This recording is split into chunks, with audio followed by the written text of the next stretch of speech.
Panogit sa moru, purita nonda, kantai mantunat yagi toru ilugar. Para honra, para gloria, abiba islasen para honra, para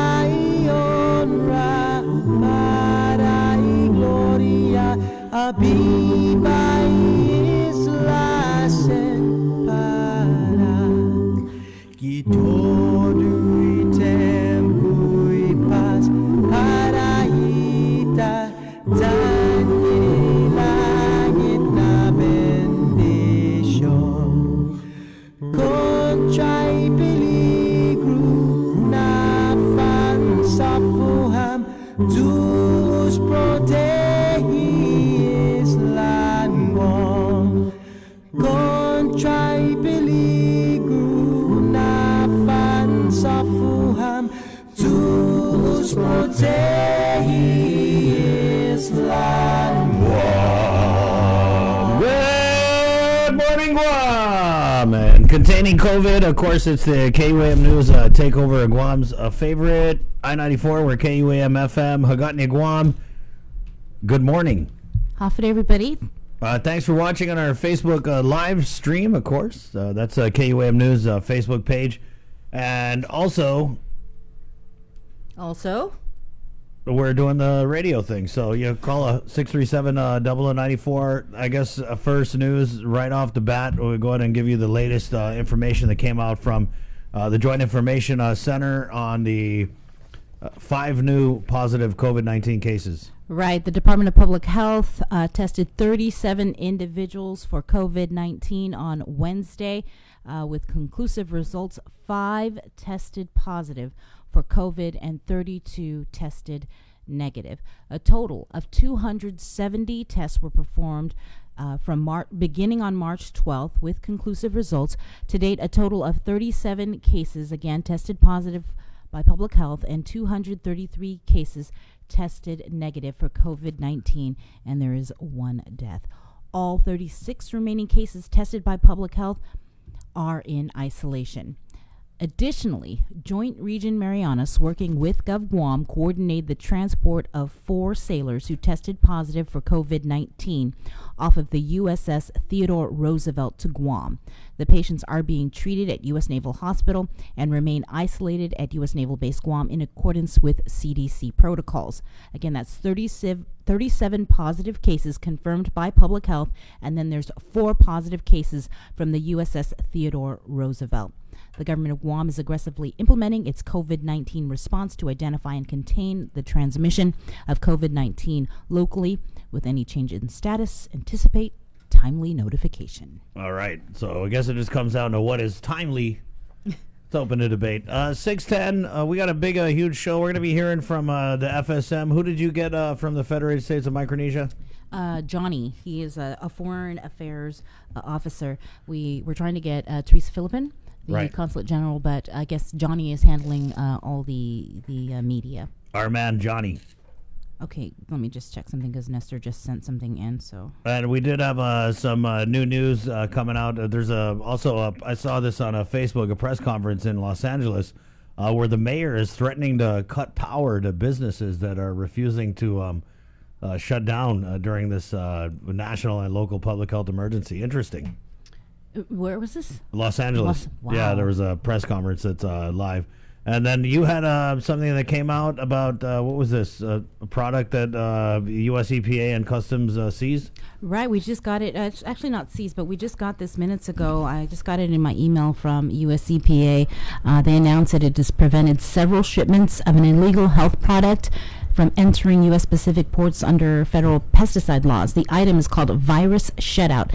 It is not registered with EPA, therefore its safety and efficacy against viruses have not been evaluated. In addition, its labeling, including directions for use, is not provided in the English language as required by law, and online advertising materials contain misleading claims about its safety and effectiveness. EPA has been working with U.S. Customs and Border Protection to deny entry to the illegal product, which is being imported from Japan and Hong Kong through U.S. ports in Honolulu and Guam. EPA and Customs will continue monitoring for products with illegal pesticidal claims. In addition, EPA has reached out to Amazon to remove the product from their online marketplace. Amazon has taken this step. Again, the U.S. EPA announcing it has prevented several shipments of an illegal health product from entering U.S. Pacific ports under federal pesticide laws. The item is called virus shutout. It is not registered, again, with the EPA. All right. Hey, some of our Facebook viewers and listeners, I want to say good morning to Benjamin Abjahi from Texas. We're also at Sacramento, California. Where is that one here? All right, Pat Calvo, hello. Good morning from Sacramento, California. I also want to say good morning to our friend Steve Klaus. Pat. Out in Otachanti? Yeah, I want to say, is she on island or is that yeah, something on. They were here for the JFK reunion. Oh, nice. And then it was canceled. Right. Right, yeah. 6:13, I want to bring our friend, former Congressman Robert Underwood onto the show. I know, Congressman, where are you at right now? I'm actually in Annandale. I'm in the basement of my son's home. Are you in quarantine or something? Did your boy put you in quarantine in the basement? Well, Narissa and I sort of got separated, and she's in Charlotte and I'm here, and we were supposed to meet up and go back to Guam, but we keep kind of moving the flight a little bit. Right, and so I'm curious, when you come back to Guam, they're probably just going to take you guys straight to quarantine. They're going to be like, get that pesky former congressman, and they're going to put him in for 21 days. Well, they're supposed to put me in voluntary quarantine, and I don't know whether you sign a paper or something like that. Whatever they have me sign, I'll sign. Yeah, we don't know either, so there's a lot of confusion. Well, we were able to find out yesterday. Of course, that one physician told me, says, when you get back, don't try to violate it because everybody knows who you are. Right, right. Well, the Senate and the White House, the negotiators, they reached a deal on a rescue package, I understand. Are you tracking that? Yeah, it looks like it, and I've been watching it online, and it's a very interesting package, and there's a number of things in there, I think, that are of consequence. I'm not quite sure about how the details actually spell out, since I'm just looking at some general provisions. But it does look like, I think, as indicated by others, that Guam and the small territories will be included in these tax credits, and for businesses, and also in the direct payments to individuals who, if you are a taxpayer. And the provision on that looks like there's a provision in there that will cover over the expense to the government of Guam. So that's, in general, that's very good news. A little bit more cloudy or uncertain is this provision on the unemployment, and perhaps maybe Congressman San Nicolas or someone who is more directly involved, or maybe more directly involved, will clarify it, whether people from Guam will actually get unemployment insurance. Normally, they'll give unemployment, they'll support unemployment insurance for those states and territories who already have unemployment insurance, and Guam and CNMI do not. And so the Virgin Islands and Puerto Rico, I believe, do. So normally they would just get the unemployment insurance. But in this legislation, it says unemployment insurance for and to include Guam and the CNMI and American Samoa, and even the freely associated states. And that's a remarkable piece of legislative work, if that's true. Maybe that's the latest version I've seen. Maybe it's been corrected, but it would seem like uncannily generous for the U.S. government to provide unemployment insurance to the freely associated states. And so that, you might ask, I don't know, I heard you had somebody from the FAS coming on your program, so you might ask them about it. Yeah, we're getting Johnny. Yeah, okay. And then there's a $55 million under a Department of Interior provision that goes to the Office of Insular Affairs.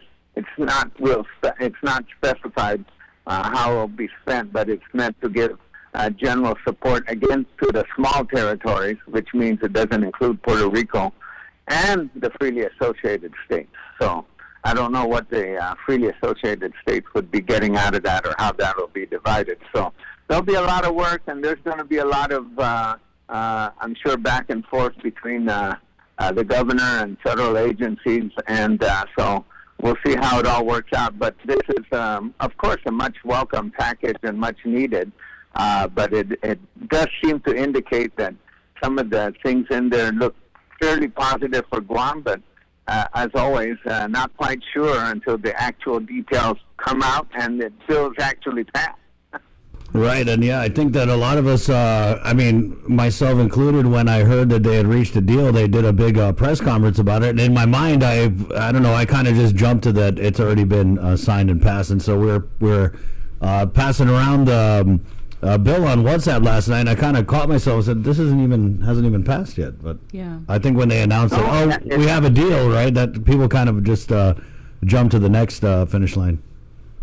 Yeah, so, it's always a little bit of anticipatory announcement so that people won't back out. Right. And that looks like, but I'm sure glad that they came to something, because the streets here are empty and traffic is very light. I haven't been out since Monday, and I did go to the Manamco hours here at the local supermarket, Harris Teeter, with my son, and so we're able to pack up on some supplies. I was surprised we don't qualify for the Manamco hour yet, Bree. I know. I feel like it, though. It's like, Yeah, I know. But, I took my son. I said, they allow you one attendant. Bree and I are going to try and get in on maybe the junior Manamco. Ricardo sneaked in on the attendant class, and people kind of gave each other wide berth in the market. Right. It's kind of interesting, but people here are very conscious of it. Can we go back to the individual payments? What else do you know about that? Because that's kind of what people are really tuned in right. to. Is it like the government pays for it locally, and then we get reimbursed? Well, the way that the legislation reads is that the government of Guam will pay for it, because you pay your taxes through the government of Guam. And one version said $75,000 for people making less than $75,000. And I don't know whether that's been up to $90,000 or $99,000 per individual taxpayer. And so what happens with that is that there's a provision that it'll be covered over. So in other words, the government of Guam will get reimbursed for those payments and will be made whole for that. And I'm assuming, but I'm not sure, that one I could read very clearly, but I'm assuming the same would occur on any kind of tax benefit that accrues in a tax credit form to businesses in order to stay in operation. So that again would be covered over. Now that's very good, because that means that the government of Guam will be made whole for those expenditures. And probably done some. It kind of looks like COVID-19 is going to turn into a big, huge payday for the government of Guam. Well, it could. Of course, nobody wants this kind of situation for that. But the people that I have to congratulate Congressman Kilili Sablan, because he's been pushing for these food stamps benefits to be extended for the Northern Marianas for a long time. And in this bill, it extends it to Puerto Rico in the same way, and to the CNMI in the same way as it applies to other jurisdictions. And it's the way that provision looks is that it'll be hard to take it back out. So that's a major victory, I believe, for Congressman Sablan. Do you see any foreseeable hiccups with the provisions regarding the unemployment insurance, considering the fact that, like you mentioned, we don't have an unemployment? Yeah, it's not real clear, because the way it reads, it says that it includes certain jurisdictions that don't have unemployment insurance. So I'm assuming that what they're following is FEMA guidelines, even though that's kind of emergency guidelines, where you just give it to everybody who used to have a job or had a job, regardless of whether you had unemployment insurance or not. And so that's the general difference between an emergency situation and kind of an economic slowdown situation, which is just administered by the U.S. Department of Labor. But in this instance, it looks like the Department of Labor will manage it, but it might be being managed under FEMA guidelines. So I'm not really, I can't say 100% for sure on that. And then there's some discussion because the federal legislation that's passing through will give an additional $600 a week to people who over what they normally get for unemployment insurance. And normally, if you're on unemployment insurance, you get roughly 2/3 of what you normally make. Right. And so an additional $600 over that, it might work out that some people are actually better off now not working at all. If you're making like less than $20 an hour, and they're going to give you another $600 on top of that. But that's getting into the weeds of it. Right. I'm sure that the elected officials, and I'm sure the governor's team will be kind of making sure that that's clarified. And I'm not trying. I'm just speaking again. I'm just speaking off the cuff on just what I've. You don't need to explain why you're speaking, Congressman. I mean, we bring you in for your perspective and your experience, which is definitely very, very valuable. I just happen to have a lot of time on my hands right now. Because you're in quarantine. Not because I'm quarantined, but because I'm here in isolation, and I don't know what the difference is between isolation and quarantine. The amount of letters in the we don't. Isolation is when you are confirmed with COVID. Right. And quarantine is when you're hanging out for 14 days to find out whether or not you have COVID. Yeah. In a hotel with little baby roaches in your lunch. Okay. All right. I know. Okay. He's like, okay. I'm not going there. I certainly respect the work that the governor and her team, and I watched Linda DeNorsi yesterday on your program, and she was very good, very informative and reassuring. Yeah. Which is what we need. Information reassures. It doesn't distract, and that's an important lesson. It's and I think everyone, I'm sure, is real information, not the other kind. Right. Don't say fake news. No, I'm not going to say that. I'm not going to say that. Congressman, so yeah, we'd appreciate it if you check in maybe every couple days and let us know. We know that you always have your finger on the pulse over there, and good luck. Be safe. Oh, I did want to ask. I will, and thank you very much. I did want to ask if you had been monitoring the situation with the USS Theodore Roosevelt.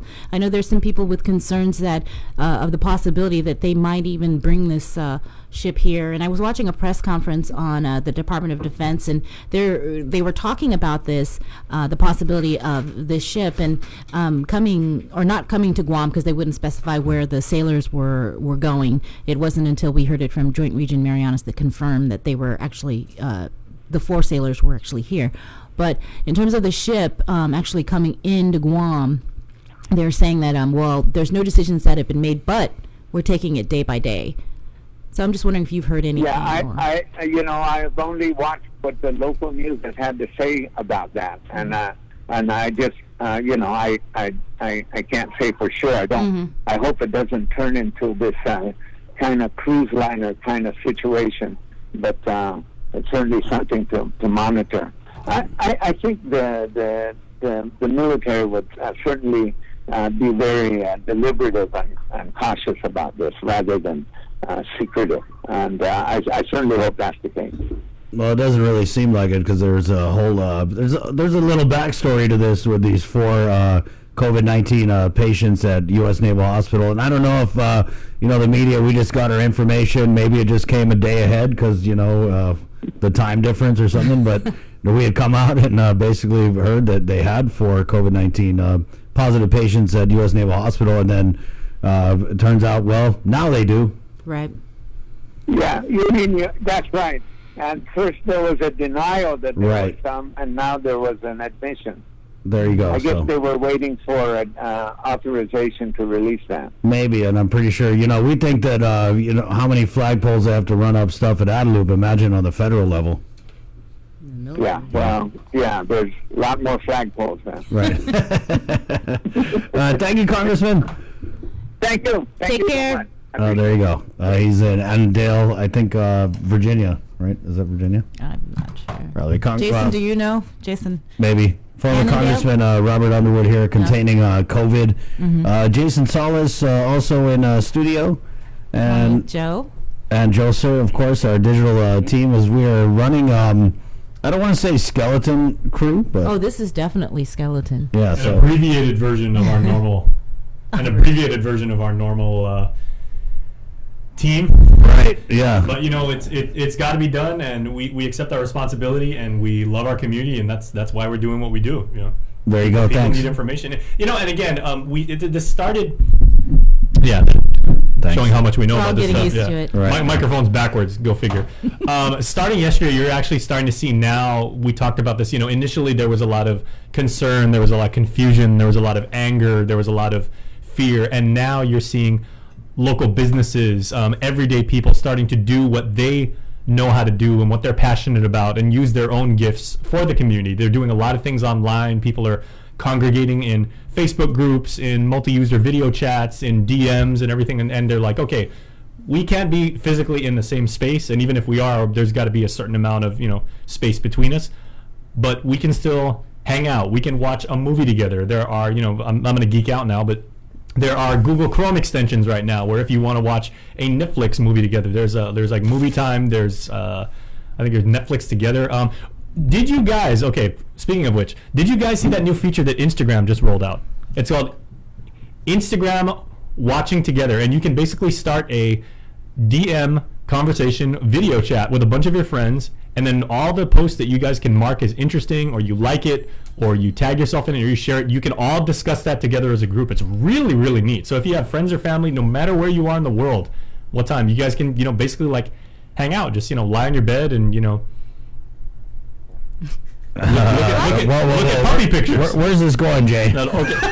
Okay. May I just add funny as long as you stop at lying on the bed. Okay. I don't want to know what happens after that. Many Guamanians are now very familiar with the Zoom video chat platform, because of the governor's press conferences and everything. We've been using that internally too when we've been having our post wrap-up meetings when most of us go home. Let's just say Chris is very, very relaxed when we meet in our... Hey, look, if you're going to call me into a meeting 7:30 at night and I'm at home... I'm in my underwear. That's just how it goes. And you know what? And you've got a very nice hammock in your house, I must say. I never knew you've got that kind of hammock. But all right. Anyway, well so there you go.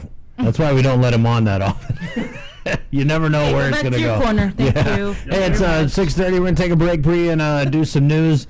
We got a whole lot of information coming up for you this morning on containing COVID. We're going to talk to Dr. Tom Shea and find out what the real story is with moving women and children from the Guam Memorial Hospital. We had heard that it was something that was in the works, but during the press conference yesterday, Lillian said... She said that nothing is set in stone, basically. Right. So, but we heard from Dr. Mike Cruz during the previous press conference that there are discussions. Tours have been conducted. So I don't know. Again, it's like you got one person saying one thing, another person saying another. Mm-hmm. So and the reason why I think that's of concern is because GMH has been designated for where all the COVID positive patients are supposed to go. So that's why. And then GRMC has been designated for the non-COVID. The COVID-free. COVID-free zone. Right. All right, 6:31. We're going to do news here. It's Guam's favorite I-94 containing COVID. Good morning. Be healthy. Be informed with ITD.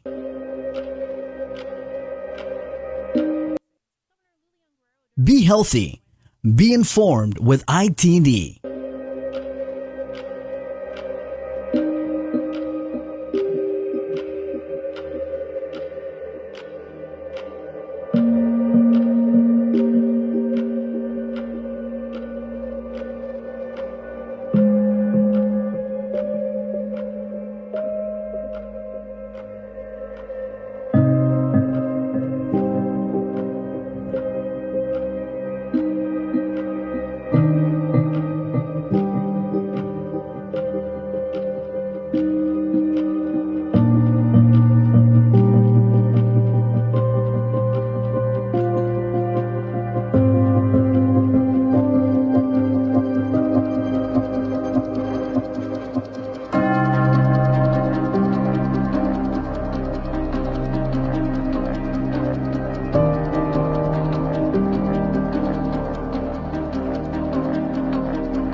Be healthy.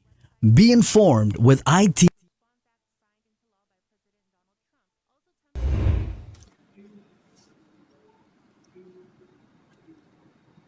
Half a day for everyone. Nestor Licanto here, and our guest today is Mr. Kaz Endo, who came up with this really cool idea, and I'll ask him to share that. But it's called hashtag support food to go Guam. Half a day, Kaz. Half a day, Nestor. How are you? I'm doing good. How are you doing, sir? Okay, considering the circumstances, we're bunkered down, but modern technology allows us to feel like we're just on a long plane ride. Yeah. So let me ask you to explain how you came up with the idea for this social media push that you're doing, and tell us a little bit about what it's about. Sure. I've got a lot of friends out there who own restaurants. Some are operators, some actually own the restaurants themselves. And during this time, they're having a tough time. And for me, I usually cook at home. I'm a homebody now. I'm getting up there, so I don't really go out as much as I used to. But I said, hey, during this time, they need some support. So I decided to maybe every lunch head out for to go. The problem was nobody was really updating their pages.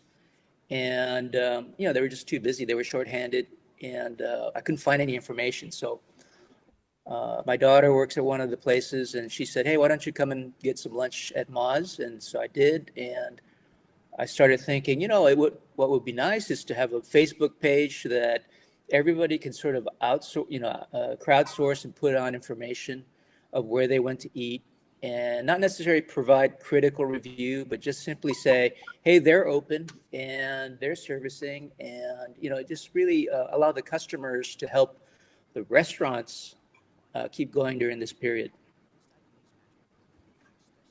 Yeah. What's the response been? It's been pretty crazy. It's crazy nice. I'm just the administrator, and I try not to be the voice of it, other than to share this information. And so when I started it about 2 days ago, I just invited a few friends and asked them to share it with their network. And I think today, just about 2 days ago, started it. It's at 2,200 people. So it's quite nice to see that kind of robust reaction. Yeah. And so how can a restaurant get on your social media program there? Well, it's really easy because it's a public group. So that means anybody can join. And they don't even have to ask my permission to get on there. They just simply join. And basically the community will sort of police itself. I set up a few ground rules so that people play nice, and obviously during this period, some people are, some places aren't going to be as well stocked, or maybe they don't have the manpower. It's not going to be business as usual. So, it's tempting to, vent out frustrations for some people, but we're keeping all of that out.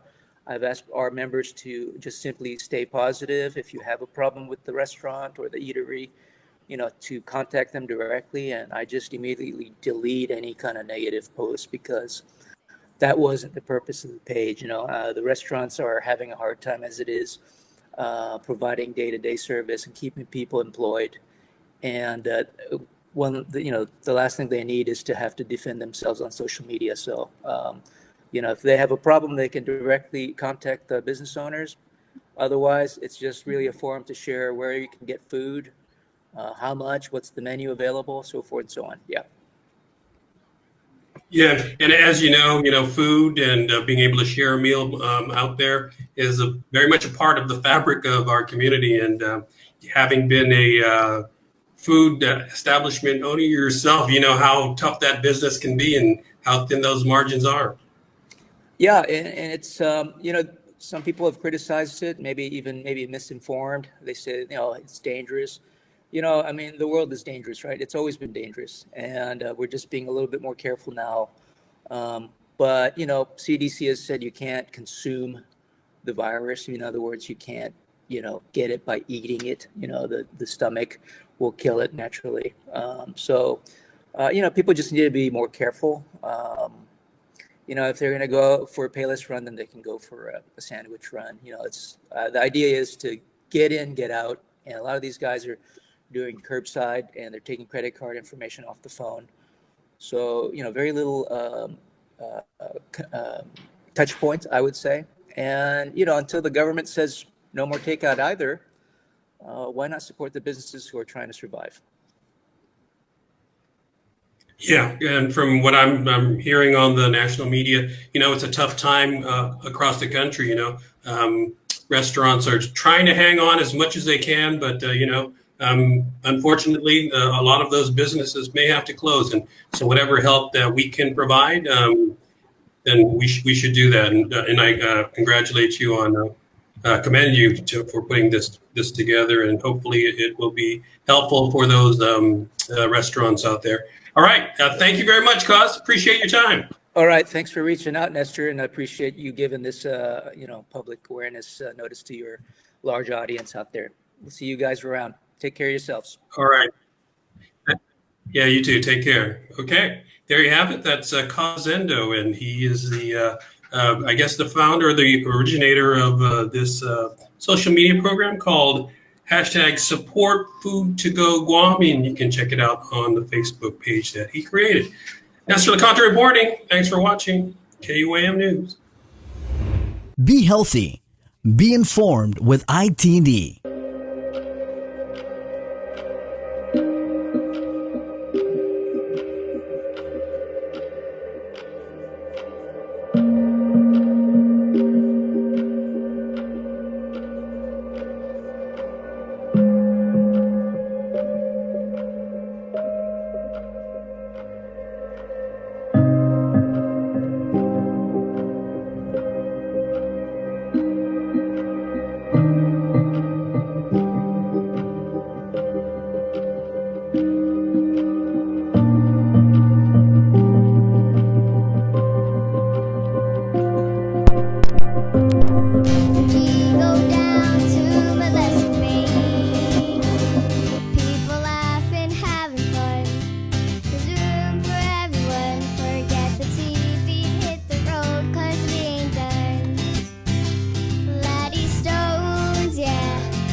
Day 11. The Guam's favorite containing COVID. Let's go to Montbay, where the girls pass by all day. You can see them on Good morning on you to our Facebook live viewers and listeners. Get toasted by the sun. Off it, everybody. If you're watching us online on our Facebook live stream, is that what you said? Yeah, I think it was. I just Yeah. said that. Okay. It's cool. Is there an echo in here? Echo. So day 11, yes, containing COVID, and the big news, of course, 5 new cases, and also 4 additional. I don't know how and that's what kind of we were talking about last night, is how do we include the 4 sailors who were medevaced off the Theodore Roosevelt, right? Yeah. So when we were talking with Public Health Director Linda DeNorsi yesterday, she said that they were going to be separating it because the U.S. the military their tests don't go through public health, they're run through San Diego, and so that's why there's this separation. So in their press releases they say 37 individuals tested by public health, so that's why there's that delineation. Right, and so we now basically have 41 COVID-19 positive people on Guam. 37 tested by public health, Right. and then 4 now from the military or U.S. Theodore Roosevelt. And those 4 are being held at Naval Hospital? Yes, Naval Hospital and under isolation. So I've been trying to monitor now. It's just one other thing that we got to keep track of aggressively is the Department of Defense website, and they've been holding news conferences. So They're still holding. I was watching a little bit of it during the break, and I caught a part where they said that they have the capacity to run 6,000 COVID-19 tests a day. is that At Department of Defense. right? Yeah. Right. So Okay. Well, yeah, as you heard from former Congressman Robert Underwood early this morning, the Senate and the House negotiators, they reached a deal on a rescue package to inject nearly $2 trillion into the economy. And the deal comes as President Trump is looking to get Americans in many parts of the country out of the House and back to work. The Senate is expected to approve, again, that $2 trillion stimulus package today. Now, the bill includes a direct cash payment of up to $1,200 for most working Americans, $3,000 for the average family. It also expands unemployment insurance from 26 to 39 weeks for most people and boosts benefits by $600 a week through July. And, you know, the unemployment insurance provision includes the CNMI, Guam, and the FAS, according to Underwood. Even though, you know, we don't have an unemployment insurance package here in Which Guam. is just kind of crazy. I mean, I'm pretty sure after COVID, that's one of the things that we're looking at. I think even Vice Speaker Talina Nelson, she had the Unemployment Benefits Act that she was trying to get an emergency session for. And I think she even mentioned that we don't have an unemployment program here.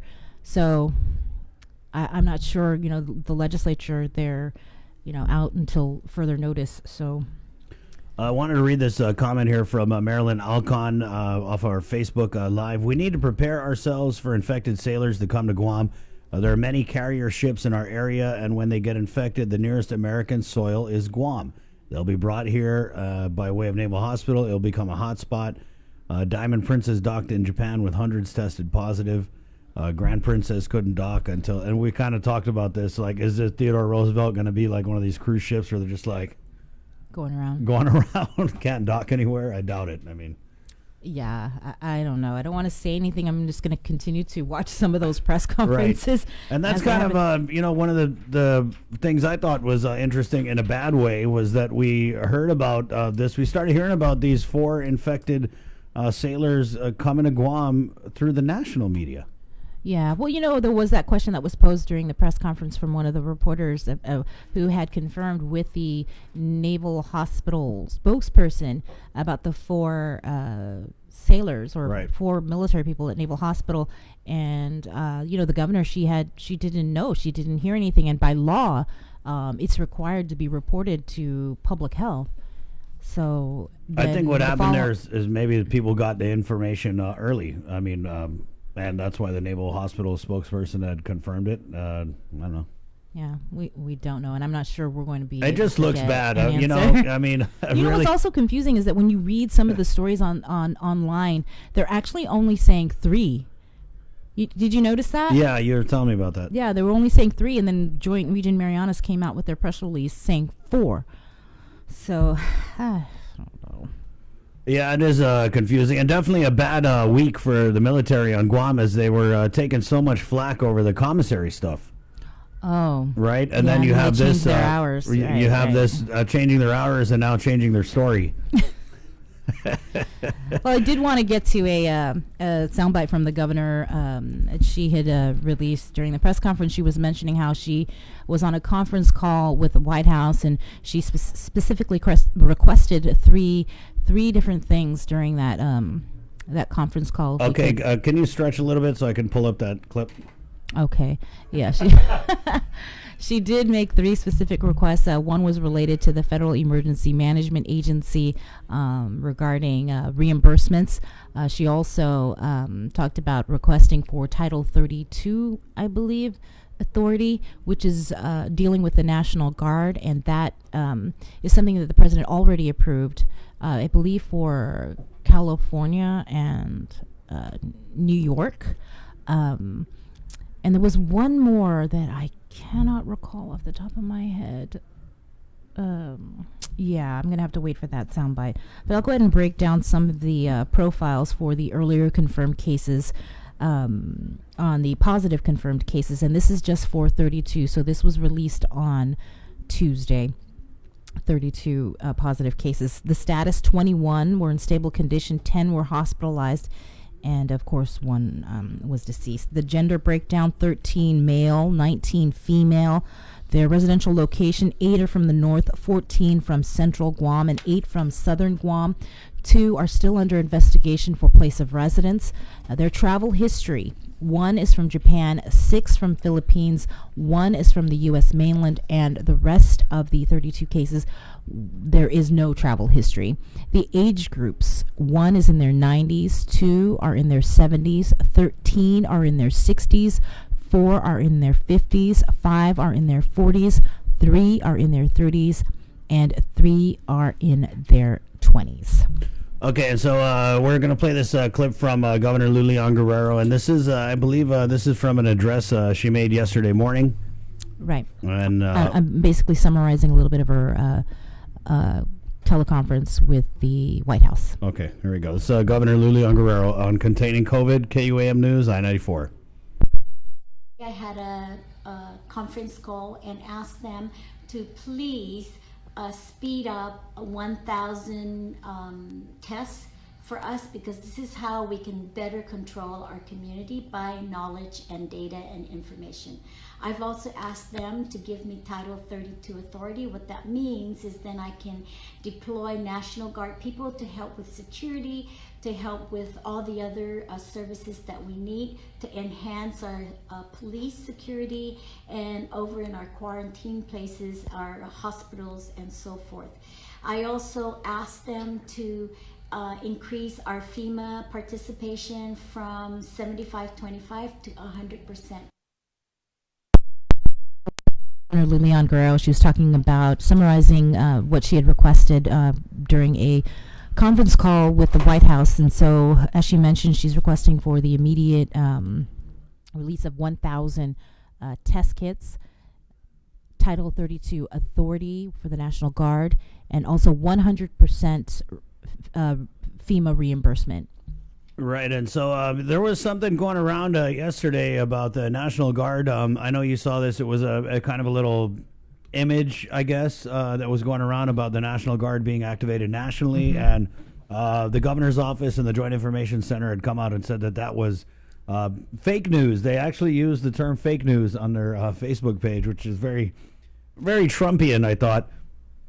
But the governor there saying that she wants to deploy the National Guard out into the streets to help with security and stuff. So, well, some of them are already out on. Right. So I think Title 32 is something different. I think what it would it's do something is would with give, the pay or something. Right. Yeah, and also I think she would have authority over the National Guard troops. Something like. I mean, she already does, but right. Yeah, I'd have to look into what that exactly means. Right, but you spoke with Major Joe Blas of the Guam National Guard yesterday, and what did she tell you? She hadn't heard of it, but she is taking a conference call today, so I don't know if that's going to change. But for now, that is absolutely false. Because when I got it, I sent it to Crystal and say, "Hey, did you hear about this?" And she hadn't, and so she looked into it, and then she put out her fake news on Facebook. So. Something else I saw here nationally, and I wish we would have been able to talk about this when we had a former Congressman Underwood on the line, is, we talked about yesterday senators being able to go into session and all of the legal gymnastics they're saying that they have to do to be able to have some kind of session because of the rules and whatnot. But members of Congress, coronavirus concerns have been taken to virtual town halls. This is pretty interesting, as over 150 members of Congress have held 150 different official events, including 152 town halls. So, wow. On the state side, we've already seen that elected leaders there are finding ways to reach out to their constituents and to have two-way conversations, which I think is pretty cool. We haven't heard anything from Congressman San Nicolas. I know he's always active on Facebook. So that's something that I think that would be pretty cool if we were to be able to get. Well, first of all, if we were to be able to have access, because Congressman San Nicolas has got. I don't know what it is. We're trying. Yeah, we are. We are definitely trying, and we're getting the news over from his office one way or another, and putting it out to you guys, the people of Guam. But that would be good, because with this federal stuff that's coming out, that's right up in his wheelhouse. And I think it would behoove him to kind of unpack. I mean, there's a lot of stuff in this $2 trillion aid package, and it's expected to be approved, any minute now, any time today, and the president is ready to sign it. And just if you are just joining us, it includes a direct cash payment of up to $1,200 for most working Americans, $3,000 for the average family. It also expands unemployment insurance from 26 to 39 weeks for most people, and boosts benefits by $600 a week through July. It contains nearly $400 billion in loans and grants to small businesses to keep workers on the payroll, plus another $500 billion in loans for major industries like the airlines. And it also provides more than $130 billion for the nation's health care providers. In the White House, they say that the president is ready to sign it as soon as it passes the House and Senate. And he's also stepping up his calls to get Americans back to work. And as you heard yesterday, right, we were talking about how Easter. yeah, and that came up in the press conference with the governor. I don't know, I forget which media mentioned it, but they were basically like, hey, well, Trump wants to get everyone back to work on Easter. And the governor was like, yeah, we're not really following that. We're kind of doing our own thing. We want to make sure that we get people tested, because remember, every time they get a positive result, we've heard from Dr. Cabrera and all the other doctors that kind of resets the clock, right? By another 14 days. Yeah. So those of you thinking that this is going to end on April 13th, you might want to start mentally preparing for the opposite, for it to keep on going. And again, 5 new confirmed cases of COVID-19 on Guam for a total of 37 positive cases, which were confirmed by the Department of Public Health, and then the 4 positive cases from the USS Theodore Roosevelt. And just a reminder, we are still under a mandatory isolation directive by the governor, and we're still seeing people out on the roads, and hopefully they're going to work and not out. I was out yesterday. Well, I wasn't really out. I drove over to Compadres Mall to pick up lunch for us, and there were people all over the place. There was a line about 25 cars deep at Infusion. There was a 10-car line at the whatever credit unions over here. There's about 50 million people at Cost You Less, and during this whole time, I saw about 85 cars go by. Right, and I think it's supposed to be a 50, what is it, people in one place, or for social gatherings, you would think if you're going into the this is exactly market, what we're talking about. Supposed to be. And I put it on my Instagram, and I kind of was just like, I had put a little thing there that, I foresee another, 4 weeks of mandatory, because you guys aren't listening. The governor's telling you guys to stay home. And the reaction I got on my Instagram story was people were mad.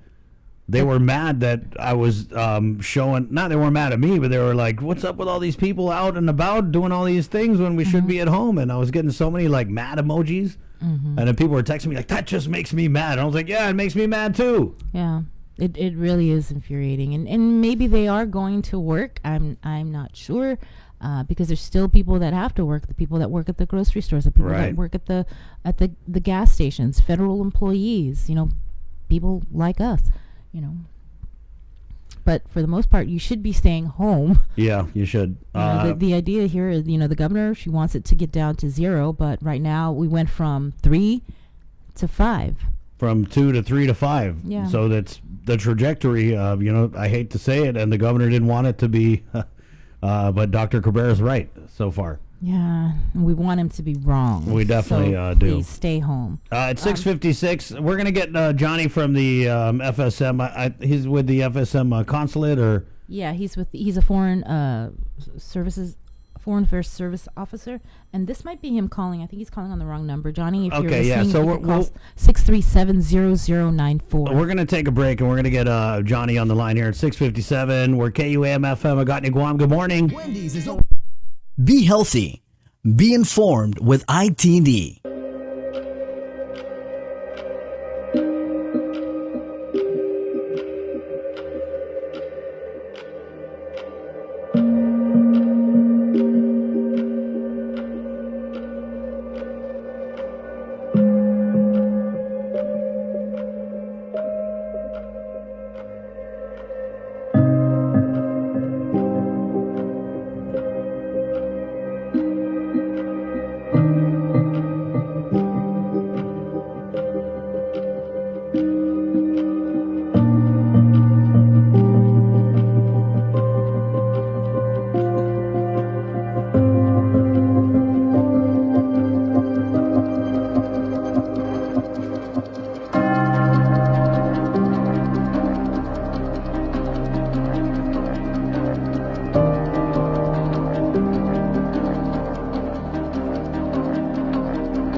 Be healthy. Be informed with IT.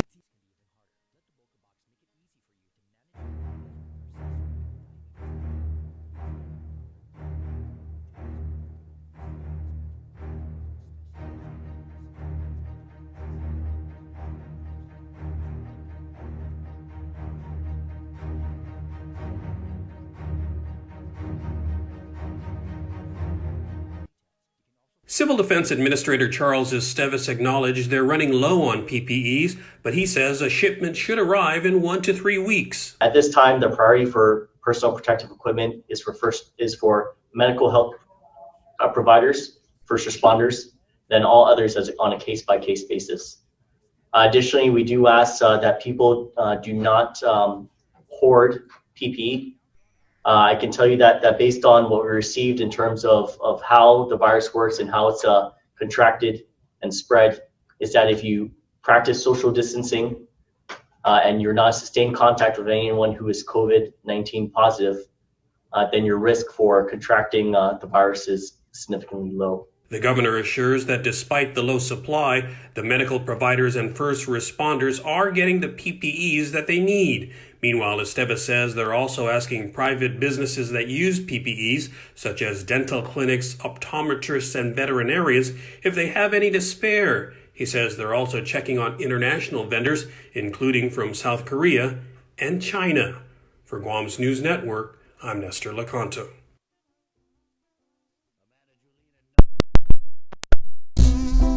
Guam's favorite, I-94. You know, my buddy Christian Blas, you go over to his Instagram.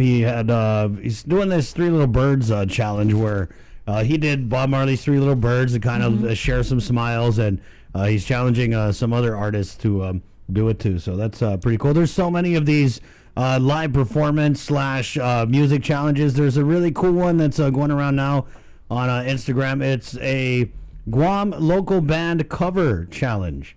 Where you're having like a lot of local artists, they're covering other local artists' songs, and then they're tagging other local artists to cover other.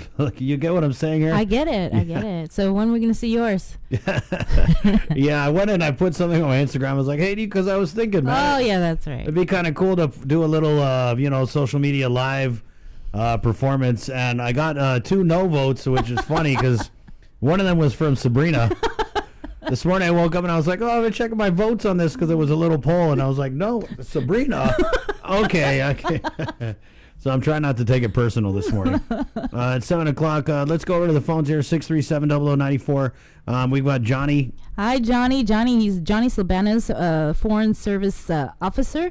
Here to talk with us about the outreach that the FSM community, FSM Consul General's office is doing to reach out to FSM and FAS citizens. Good morning, Johnny. Hi, good morning, Sabrina and Chris. Thank you for having me. So, in per your query, our office is pretty much, in the loop of governor's executive order, trying to, relay the message out to our citizens on Guam. And I'm sure many of our citizens are aware of the seriousness of this COVID-19. Mm-hmm. So, the word is out there within our community. So, and then also we're trying to relay the message out to our association Facebook page, and also with the associations through the social networking. Mm-hmm. Yeah. What's your Facebook page? It's FSM Association of Guam. Okay. And I wanted to ask about what's happening in the FSM, and if you could share with us the latest and some of the directives from President Penuelo. Okay, so there are still flights going to FSM. It's just that there are no passengers going to all the islands. They just currently did their restrictions. So Yap was the last one that not allowing passengers to go, but all the FSM states, they're all not, having flights go there right now. So because of the number of not enough facilities for the quarantine, the state of Pohnpei, we're expecting that maybe on April 6th or 5th, we'll know exactly if we're able to, have some people go, passengers. We're working with the task force in the state, particularly in Pohnpei, through our FSM task force. So coordination through United Airlines from the state of Pohnpei and also to Guam. So is there, if you could clarify, is there a travel ban in effect, or you're not allowed to leave and you're not allowed to enter? Unless it's essential. Yes, actually, there's actually right now no one is able to travel to the FSM. Mm-hmm. What about traveling out of the FSM? That's also yes. Coming out of the FSM, coming to Guam, it's still okay. But I think it really depends on how the case for Guam is going. I'm really not sure. We're trying to find out if those coming to Guam, bound to Hawaii and the other states, if they also need to, to stay for the 14 days. If they don't have a medical clearance, right? From that's correct, what's going on. Correct. Mm-hmm. The understanding, coming through Guam from Philippines and other places, you have to have some sort of a medical clearance in order to, be a home quarantine or to continue traveling. Mm-hmm. Okay. What are some of the concerns you're hearing from the local FSM community?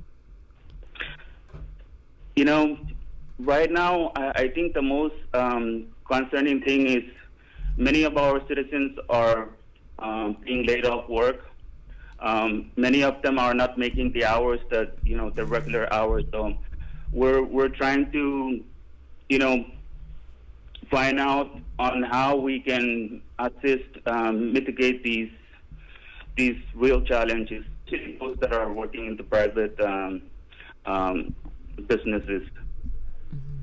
Johnny, how many layoffs have we seen in the FAS?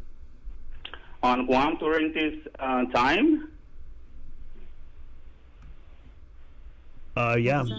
On Guam, also in the FSM. Well, the FSM, I don't think the FSM, there's a really direct problem to the issue now because, I would assume business is still going as usual because we don't have the virus yet.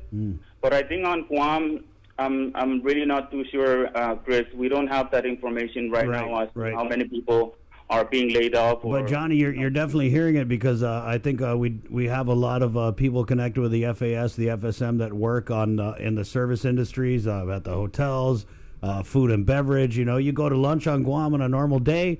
There's a chance someone with ties from the FSM cooked your meal.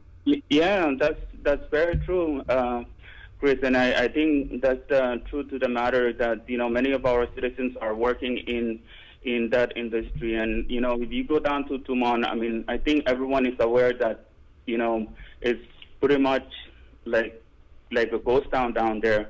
And many of these places that, they work at. And, that's really a challenge that we see now. And, this is just the beginning. We just hope that, things will be better. We're trying our best to see and also find out if, I don't want to really say, but if this stimulus package would also include many of our FAS citizens that, pretty much affected by this thing. Right. Well, we just heard from former Congressman Robert Underwood that FAS was included. So that's some good news. Definitely. Yeah. Man, I'm really glad to hear that, because I think that's the kind of conversations that we're going to be looking at from now on how to, help out, especially with, many of our citizens. This is like, the place that they work in, in that sector. Have you heard whether or not, because they do work in, you were mentioning a lot, work in the tourism sector, have any of them tested positive or anything like that here in Guam? No, actually, no, but, the message is clear. We're also trying to encourage our citizens, either they're, not doing, gatherings, but, really to encourage them to go out there, and if they're feeling sick, that there's help, encourage them to, to go test, at the site. Mm-hmm. So is this pretty much how people can get a hold of the FSM Consul General through Facebook, or is there a phone number for people who are listening? Yeah, thank you, Sabrina. Our number, our office, we're still operating. It's just that through phone calls right now, and unless if it's really emergency, then we'll come in to assist.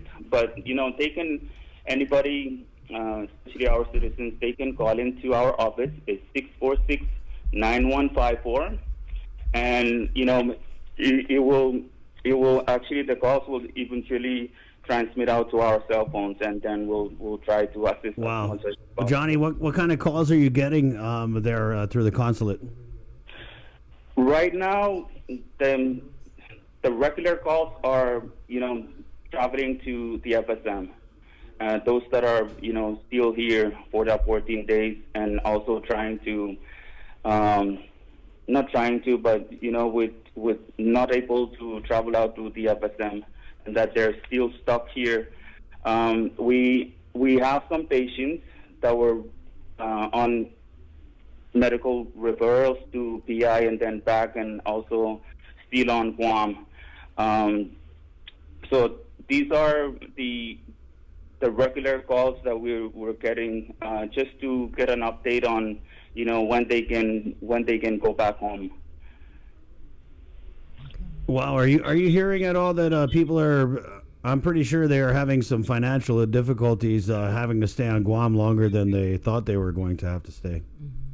Yeah, that's very true.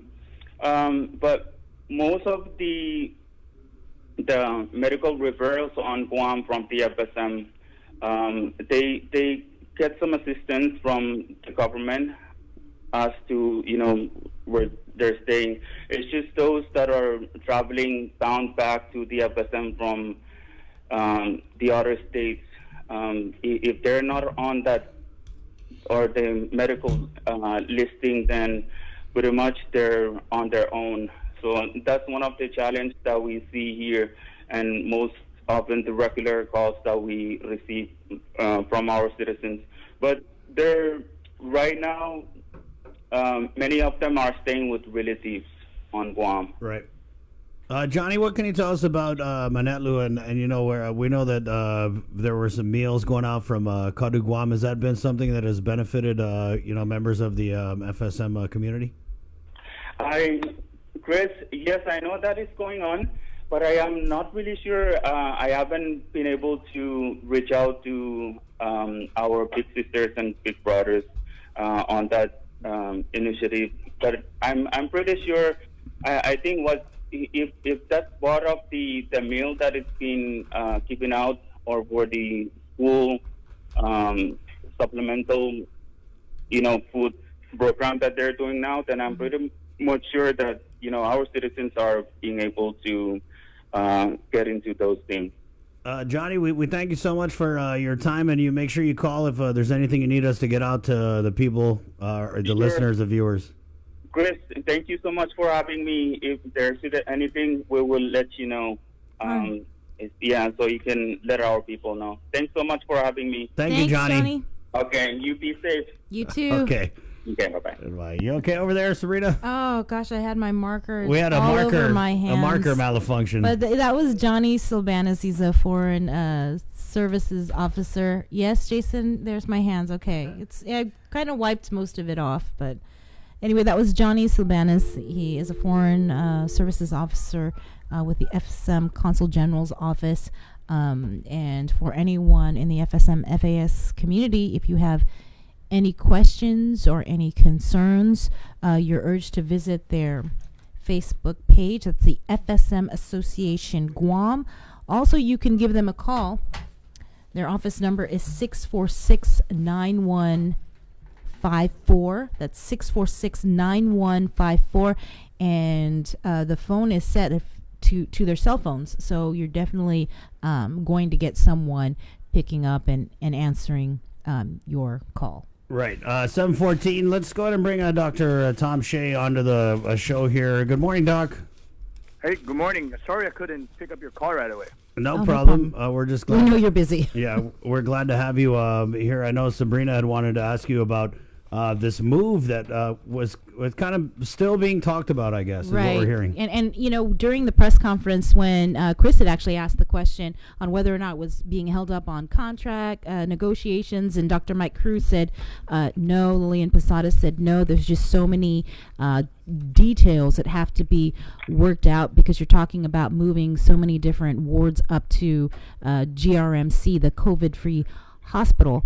And one of the things that they mentioned was that a tour took place and that discussions were held with between GMH and GRMC, and also they mentioned your name because I believe you're the chair of OB.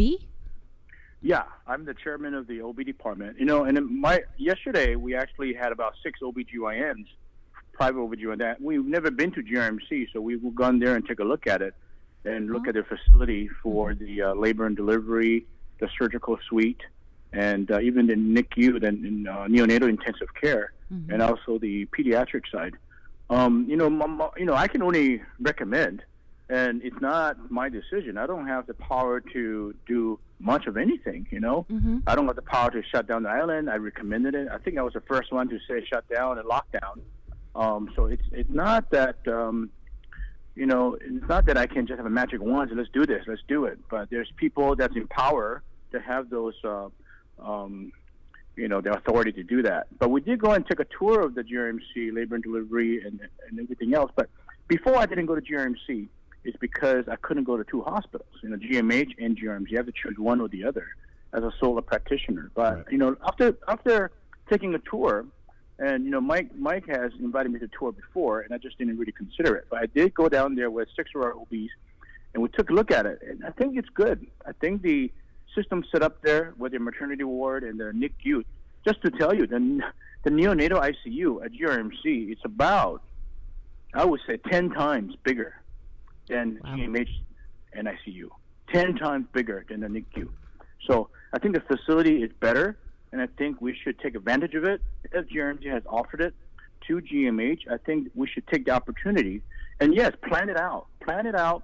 It doesn't have to be right away, but if we're going to expect a surge in missing the capacity that GMH is, I think we got to plan it out early rather than later. Right. So, Doc, what's the real story? So we heard that they were going to be moved. Dr. Mike Cruz pretty much confirmed that yes, they were in the beginning phases of moving them, and then discussing it, and then basically Lillian Posadas came out and threw a bunch of water on the fire yesterday and said no, this is just something we're just talking about. And Dr. Akamoto yesterday was here on the radio show saying that it should have happened yesterday. Well, I think the planning process, if you're going to plan that out, probably we should have had it done last week. But, be as it may, like I said, I don't have the power to do much of anything. I'm just an independent provider. I give advice where I can. I don't have that ranking that giving me the authority to do that. It's up to Lillian Posada, up to Annie Badalio at the GMH, and she's the medical director. She also runs SAGWA. I think she also takes call, or I'm not sure, at GRMC. But I think the bottom line here is this. We want to make sure that we move the maternity ward, OB, and the nursery to GRMC for the safety of moms and babies. Right. We know that GMH is going to be inundated with a lot of COVID-19 patients. That's what the predictive outcome is coming out from the press conference. I say, wow, we're going to have this much capacity. Then why not take advantage of the empty rooms over at GRMC? If indeed that GMH is designated as the COVID-19 hospital, it makes sense. And rather than putting it off and just wait until something happens, and then we rush, that becomes a really emergent, and that's when mistakes happen. Well, what's the holdup, Doc? Do you know what the holdup is? I have no idea what the holdup is. I think, like I said, I don't have that authority to do much of anything except to just comment. And when I comment, people get mad at me because they don't like my comments. And it's okay. I did say the lockdown. I'm glad that, a week later or, the lockdown. But if you read my emails back in January, I kind of predicted all this would have happened if people were to listen back in January. But, be as it may, let's not go back there. Because if we keep going back there, I keep getting upset. So let's not do that. Okay. Let's move forward. I think what we need to do, my recommendation is yes. I think we need to move the maternal child over to GRMC. We looked at the facility. I think it's going to work out fine. And keep COVID-19 hospital GMH. That's fine. We do that. Everybody's pitching in, which is good. Oh, before I forget, I want to thank KUAM for partnering up with us. The doctors, Guam Medical Association, to get the PSA out. I think that was a very good thing that we partnered up with you and also with the other media. Before I forget that, and I also want to take the opportunity to thank the people at Payless. The essential workers. They're out there stocking up the supplies, the food, and everything, so that we can go out and get our food. So those people are actually heroes out there too, putting out the bread, the fruits for all of us to consume. It's easy for us to go out there, pay money and buy it, but it's those people who are stocking it up. So I want to give a big shout out to them to say thank you very much. Now, getting back to the maternal ward, I can only recommend. And, we'll talk about it as a department, but, I think the pediatric department, they're going to talk about it. I can tell you, the doctors are not all on the same page. And that's the problem with the system, is that some doctors think that they can do what they want, like me. I can do what I want, but other doctors may be against it. For all conflict of interest that all involve whatever they are, we need to put that all aside and focus. What is the best? There's MP rooms up there. Why not take advantage of it? It makes sense. Doc, are the moms and the kids over at GMH, are they ready for the move? Some of them are your patients, I'm assuming. What are they thinking? I think the maternity side is fine. I think the OB side is easy. Okay, I'll give you an example. We're not always at capacity at GMH. So, you pick a day where it's ready to move. Actually, we set up GRMC. If GRMC is ready to receive us, we can start moving things over. The facility is perfect. I think it's fine. But I think to move the laboring rooms and the delivery rooms, postpartum rooms is pretty easy. I don't think that's going to be a difficult thing. I think the hard thing is that we got to plan it out for the nursery. But majority of the babies are actually rooming in, so that means that they stay with the mom anyway. Right. But those baby who need incubation, incubators and stuff, I think we have a few that's over. There's going to be a transition period. I think a transition period is going to be like, okay, we're going to have some patients here, but also we're going to have some patients at GRMC. And then during that transition, have the ambulance transfer things over. And we can do that in a safe manner that it's not going to cause too much of a headache. But I think we'll work with the pediatricians. The majority of the pediatricians don't admit patients to the hospitals anyway. Right. It's all the hospitalists. The hospitalist is the one that's doing it. So I think we need to talk to them. And their employer is Governor Guam. So I think the Governor Guam has the authority to say, hey, you're my employee. I want you to do this. I'm independent. I don't work for the hospital. I don't work for the government. So, maybe that's why they're not listening to me. Huh? What do you think, Chris? Maybe. Doc, we had a question here on the Facebook. Please test all patients before moving to GRMC. Do not infect the only one hospital we have on Guam. What do you think of that? Because people are saying that. If I had the power, remember now, if I had the power, I'd test everybody, okay? Everybody on island, 160,000 people, let's test everybody. Right. If China, people can do it, let's test everybody. Why not, right? But the reality is that we cannot do that. Now, the question is, why infect GRMC? Well, think about it. There are GRMC employees there that's also working at GMH. There are GRMC employees that's out there, outside. Everybody right now outside is at risk of being infected. Right. Everybody's positive. It's a shared labor pool, right? Yes. So for all we know, GRMC could have an employee that's already positive. We just don't know. So, don't assume that test everybody before they go. That's not the right way to approach things. This is a public health crisis, and you assume everybody's positive. Mm-hmm. Okay?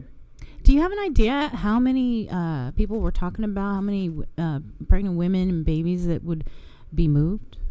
Every single day we have, I think we average maybe around, I would say 10 deliveries a day on the average, because we deliver about 200 babies, 200, maybe sometime in a higher month, maybe 220 at the most a month. So we have about 200 moms 200 plus 100 moms that comes through that doesn't give birth for high-risk patients. So on Guam, we have about 2,000, an average of 2,000 births a year. That's on the average. So we're looking at maybe moving in one day, maybe anywhere between, on a low day, maybe 10 moms, but those patients can be discharged in OB ward. We just need to move the delivery site. But again, there's a transition period. We're not saying move everybody. The patient can be delivered. After delivered, then we'll go ahead and move it out. I have the process in my mind. It's just that I need somebody that can listen to me. I have the process all in my mind, drawn out, on how to make this move. But like I said, I'm not the one that calling the shot. I don't have the authority to do so. Sounds like you need to be a part of the physicians advisory group. See, you shouldn't have made the governor mad. No, listen, my job is not to make the governor mad at all. In fact, I like what she said today. We are a very loving island, but we're going to have to adjust our ways. No longer can we hug each other. We can't kiss each other in the cheeks. Things like that. Kiss the monuncle's hands. Those are our culture here on the island. Even in Hawaii, we have to change our culture. And that's one thing I would agree with the governor, is that we are a loving island. And how did we get to this point? I think after all this is over, I'm sure you're going to do a detailed analysis of how did we get to this point. Date back all the way to January. And I don't want to give you my emails because you'll get very upset. Don't read my emails back in January because I predicted all this. But again, I think what we need to do is listen to everybody. We're going to argue. That's a human nature. Right. I argue with our doctors all the time. Sure. They hate me for what I say. They stop it. You're causing panic. I'm not trying to cause panic. I think we're beyond that stage of panic. Yeah. Right? I don't think you can cause something that's already there. No, you can't. We can't say we're causing panic. Right. I think we know that situation is dire and we are in a lockdown. So everybody should do their part. And I think our job as doctors is to try to, and I'm trying to calm the public. That's why we reach out to the media to do the PSAs and those things. I think when they hear from us doctors that we are trying to calm the situation down. So I don't want anybody to panic because we're beyond that stage of panicking. We need to work together and try to beat this thing. But, all the positives are coming out. And let me tell you now, we're not testing enough people. And that's the problem. The more we test, we're going to find even more positives. So we're going to have to keep an eye on this and see what happens. Well, Doc, thank you so much for your time. And you keep us posted on what's going on with the move there and when it goes from the discussion phase to the move, the actual move. Okay? Well, last night when I was sleeping, I had 5 hours of solid sleep, no calls. I woke up and I go, oh, my God. What happened? I had 5 hours of sleep in the last 5 weeks, I think, since this thing's been happening. So, I was dreaming that, okay, we're moving, we're actually delivering baby there. It's like, okay, everything's only in your dreams, Doc. And I woke up and I go, oh my God, just a dream. Just a dream. Okay. Take care. Sweet dreams. Okay. Be safe. Bye-bye. Oh, man. So, discussions are underway. In the meantime, there's protocols that the Guam Memorial Hospital has in place for expectant mothers. They've made adjustments to its protocol for admitting expectant mothers who are in labor. Patients are asked to proceed to the emergency room where they will be assessed for symptoms of COVID-19. Now, if the expectant mother meets the criteria for COVID-19 person under investigation, or PUI, the patient will be further assessed in triage by nursing staff to ensure minimal exposure to others. The expectant mother will be fitted with proper PPE and taken into the labor and delivery room through a separate hallway from the ER. If the expectant mother does not meet the criteria for COVID-19 PUI, she will be taken straight to the labor and delivery room. And so that's what's in place for now until, yes, Jason? Yes, Jay? Okay, hi guys. I just wanted to pop in right now, and we've got a comment from, it's very timely and topical. It's by one of our top fans. This is from Kin Mesa, who's very, very active in our community. So, Kin, thank you very much. He's saying, how is everyone concerned about citizens that get unemployed? How about the ones that go homeless? And this generated kind of like a side chat in the comment stream. We actually have some resources available on KUAM.com and our app right now. We've been talking the past couple days about rent and eviction relief and what's been going on with that. Chris, you even touched on that yesterday about, you know, what landlords are possibly doing. So, Ken, if you want to check out our website or our mobile app, we've got you. There's a lot of articles that you can read about what's going on as far as landlords, the real estate market. Right. Just for landlords, the governor is asking that you guys be a little more lenient. That's an order, okay? They're coming from the gov. 7:29. We got to take a break. We're coming back with Bernie from Matson and tell us about what's on that ship that just came in. And then I wanted to get this out before we go to break. Andrew Terlahi comments on the Facebook. Can someone get a hold of the president of UOG and find out how he's going to complete the spring 2020 semester? I shot that over to Jonas from UOG, and he writes here on the WhatsApp. Chris, we sent an email to students yesterday with information on how we'll be moving forward. Classes that were already online will start on March 30th. Classes that were face-to-face will restart April 6th, online or in an alternative format. The faculty will be contacting their students in the next few days, and students will also receive more information and support from our Office of Information Technology. All right. Also, I wanted to make sure I got this out. This also was from the Joint Information Center, that given the number of positive cases of COVID-19 accelerating on our island, consider yourself possibly exposed if you've recently traveled or attended any mass gatherings such as church, fiestas, small parties, or other gatherings within the past 14 days. So for the next 14 days, stay home, self-quarantine, and monitor yourself for symptoms.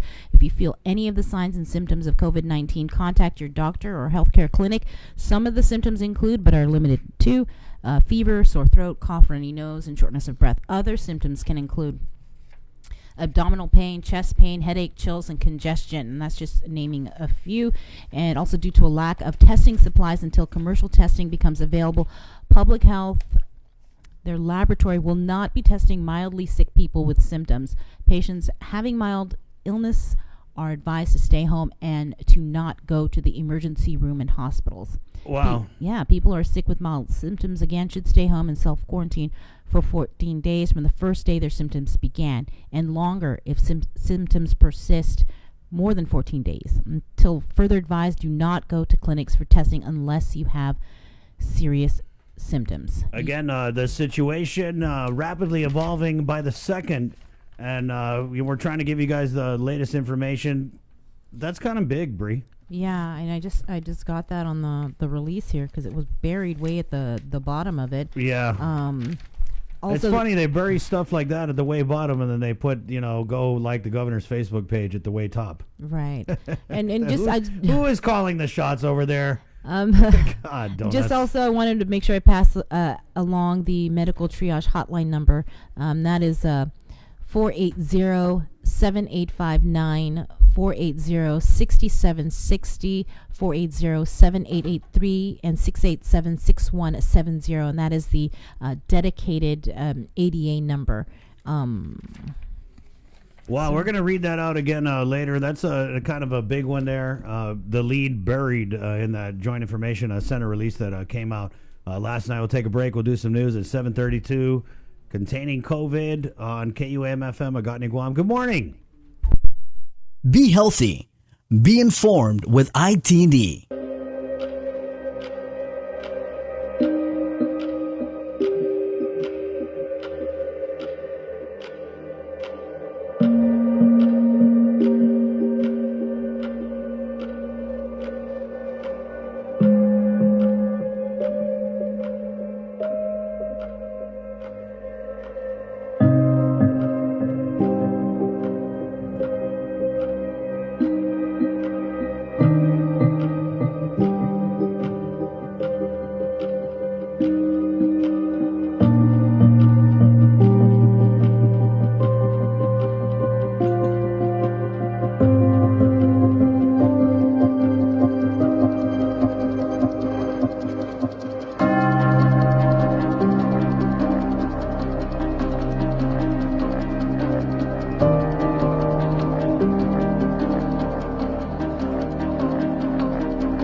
Defense Administrator Charles Esteves acknowledged they're running low on PPEs, but he says a shipment should arrive in 1 to 3 weeks. At this time, the priority for personal protective equipment is for medical health providers, first responders, then all others on a case-by-case basis.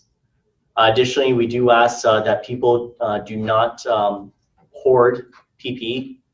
I can tell you that based on what we received in terms of how the virus works and how it's contracted and spread, is that if you practice social distancing and you're not in sustained contact with anyone who is COVID-19 positive, then your risk for contracting the virus is significantly low. The governor assures that despite the low supply, the medical providers and first responders are getting the PPEs that they need. Meanwhile, Esteves says they're also asking private businesses that use PPEs, such as dental clinics, optometrists, and veterinarians, if they have any to spare. He says they're also checking on international vendors, including from South Korea and China. For Guam's News Network, I'm Nestor Lecanto. Be healthy. Be informed with ITD.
Hotline for everyone, Nestor Lecanto here, and our guest today is Mr. Cos Endo, who came up with this really cool idea, and I'll ask him to share that, but it's called hashtag support food to go Guam. Hafade, Cos? Hafade, Nestor, how are you? I'm doing good. How are you doing, sir? Okay, considering the circumstances, we're bunkered down, but, modern technology allows us to feel like we're just on a long plane ride. Yeah. So let me ask you to explain how you came up with the idea for this social media push that you're doing, and tell us a little bit about what it's about. Sure. I've got a lot of friends out there who own restaurants. Some are operators, some actually own the restaurants themselves. And during this time, they're having a tough time. And for me, I usually cook at home. I'm a homebody now. I'm getting up there, so I don't really go out as much as I used to. But I said, hey, during this time, they need some support. So I decided to maybe every lunch head out for to go. The problem was nobody was really updating their pages. And, they were just too busy. They were shorthanded. And I couldn't find any information. So my daughter works at one of the places, and she said, hey, why don't you come and get some lunch at Moz? And so I did, and I started thinking, what would be nice is to have a Facebook page so that everybody can sort of crowdsource and put on information of where they went to eat, and not necessarily provide critical review, but just simply say, hey, they're open and they're servicing, and just really allow the customers to help the restaurants keep going during this period. Yeah, what's the response been? It's been pretty crazy. It's crazy nice. I'm just the administrator, and I try not to be the voice of it, other than to share this information. And so when I started it about 2 days ago, I just invited a few friends and asked them to share it with their network. And I think today, just about 2 days ago, started it. It's at 2,200 people. So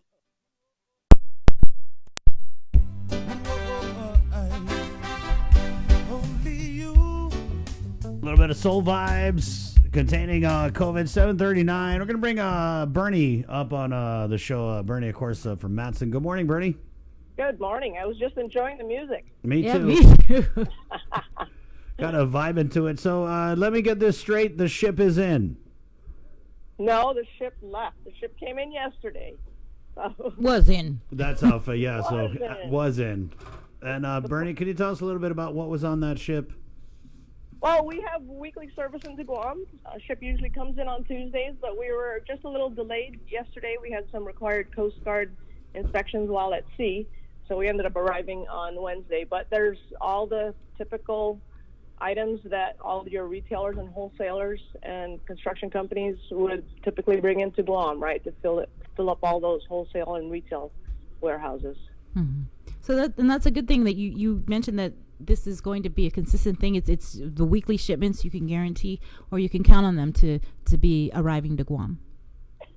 Yeah, we have 5 vessels dedicated to the Guam service, and we need those 5 vessels to do rotations that come into Guam on a weekly basis. We've been doing this for 24 years, so thanks for giving us the opportunity to tell people about it and ask people not to worry. You know, there was a talk about the California-Hawaii shelter in place. Can you share whether or not this has any sort of impact on Guam? Yeah, on March 20th, I believe it was, California had a stay-at-home executive order.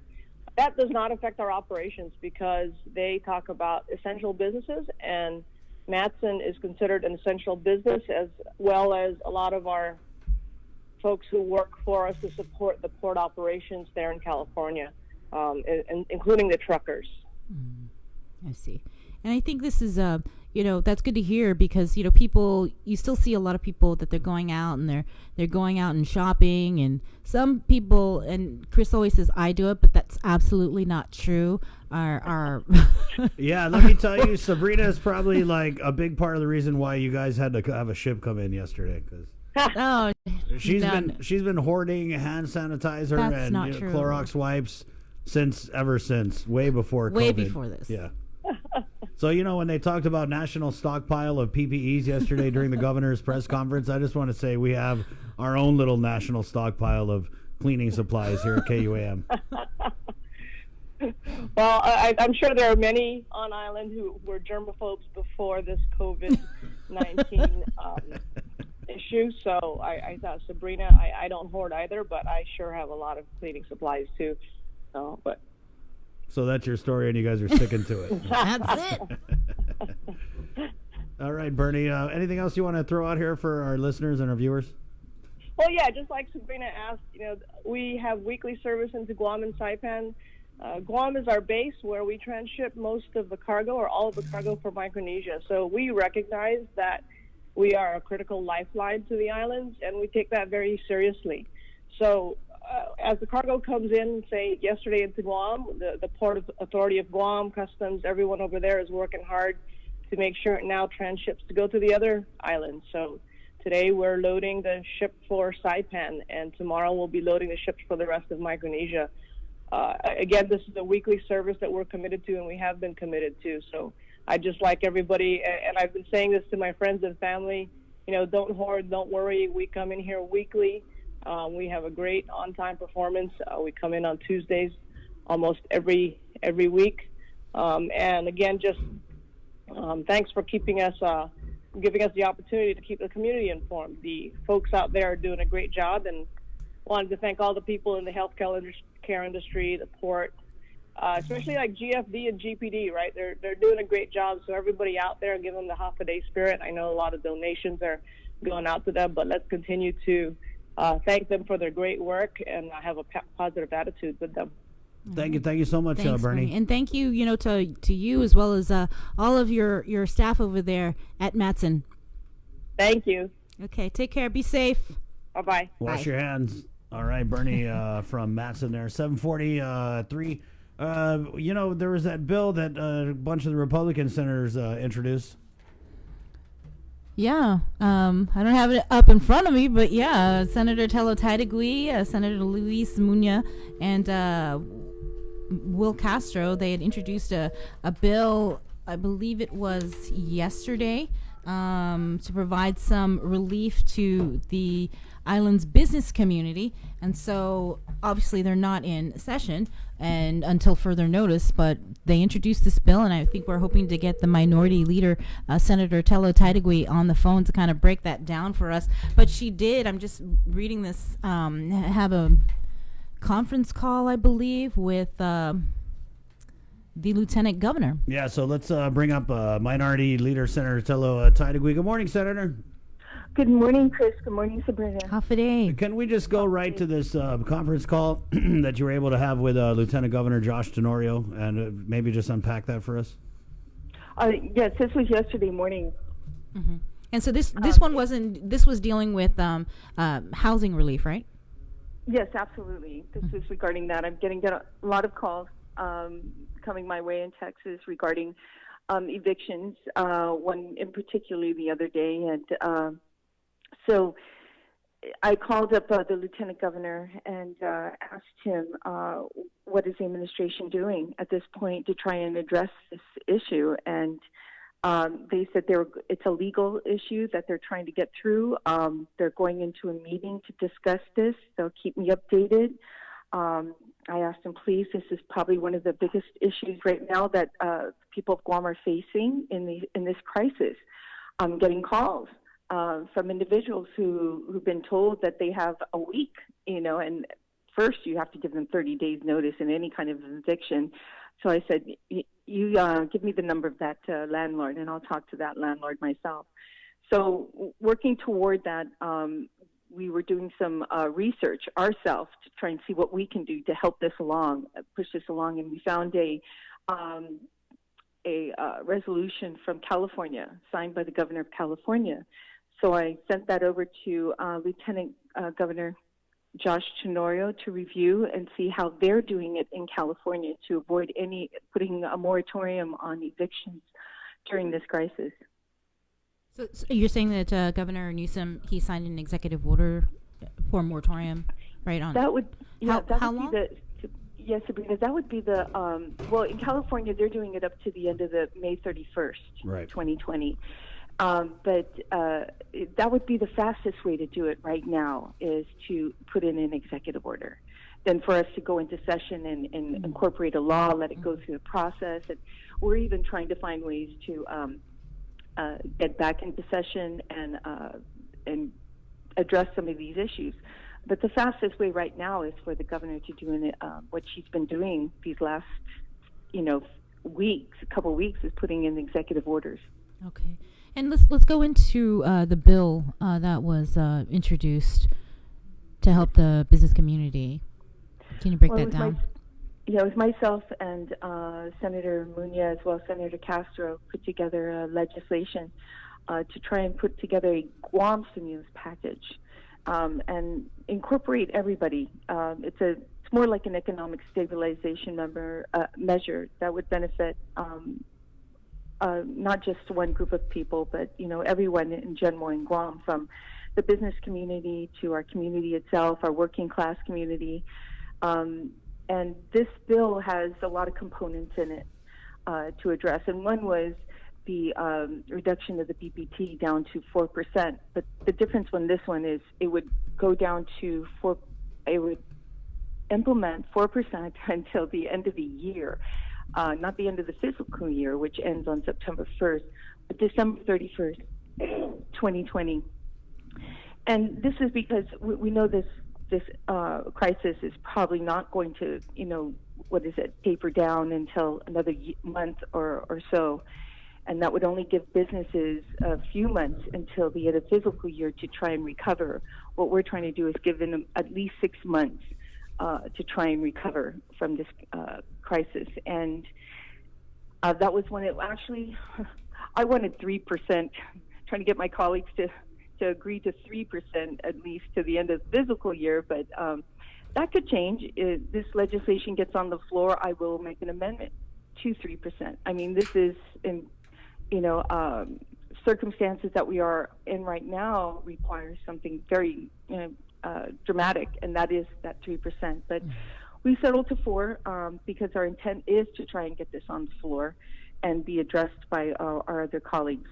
Wendell, can you kind of, Senator, maybe, we had talked to a few of your colleagues yesterday about this effort, this apparently gargantuan effort to figure out how you guys can go into session. And I know there's just so many different schools of thought, and talking to some of your colleagues, I'm hearing one of them is like, oh, well, the governor's calling the shots. Let's let her just call the shots. And then some people are saying, like, no, we need to get to work. This is when we're needed. So, we tried to get the rules chair on this morning. Unfortunately, that didn't happen. But in discussing it yesterday, is that kind of what needs to go on? Is they need to go in and, look at the rules and reinvent the wheel, so to speak?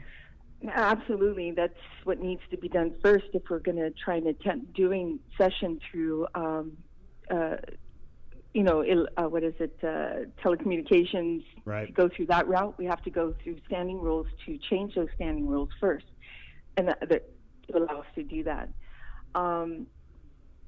What's your thought, though, Senator? Do you think that you guys should be going into session? I mean, we got a budget. That's are we still doing the budget, or? That's another thing too, because the law requires that the governor provide us the CER request or update report every 20th of the month. And that was one of the questions I asked the governor during our conference video call on Monday, was what is the report? Do you have the report out? She said the report is done. It's ready for the month of March on the 20th, which is due, and would give it to us. But I haven't seen it.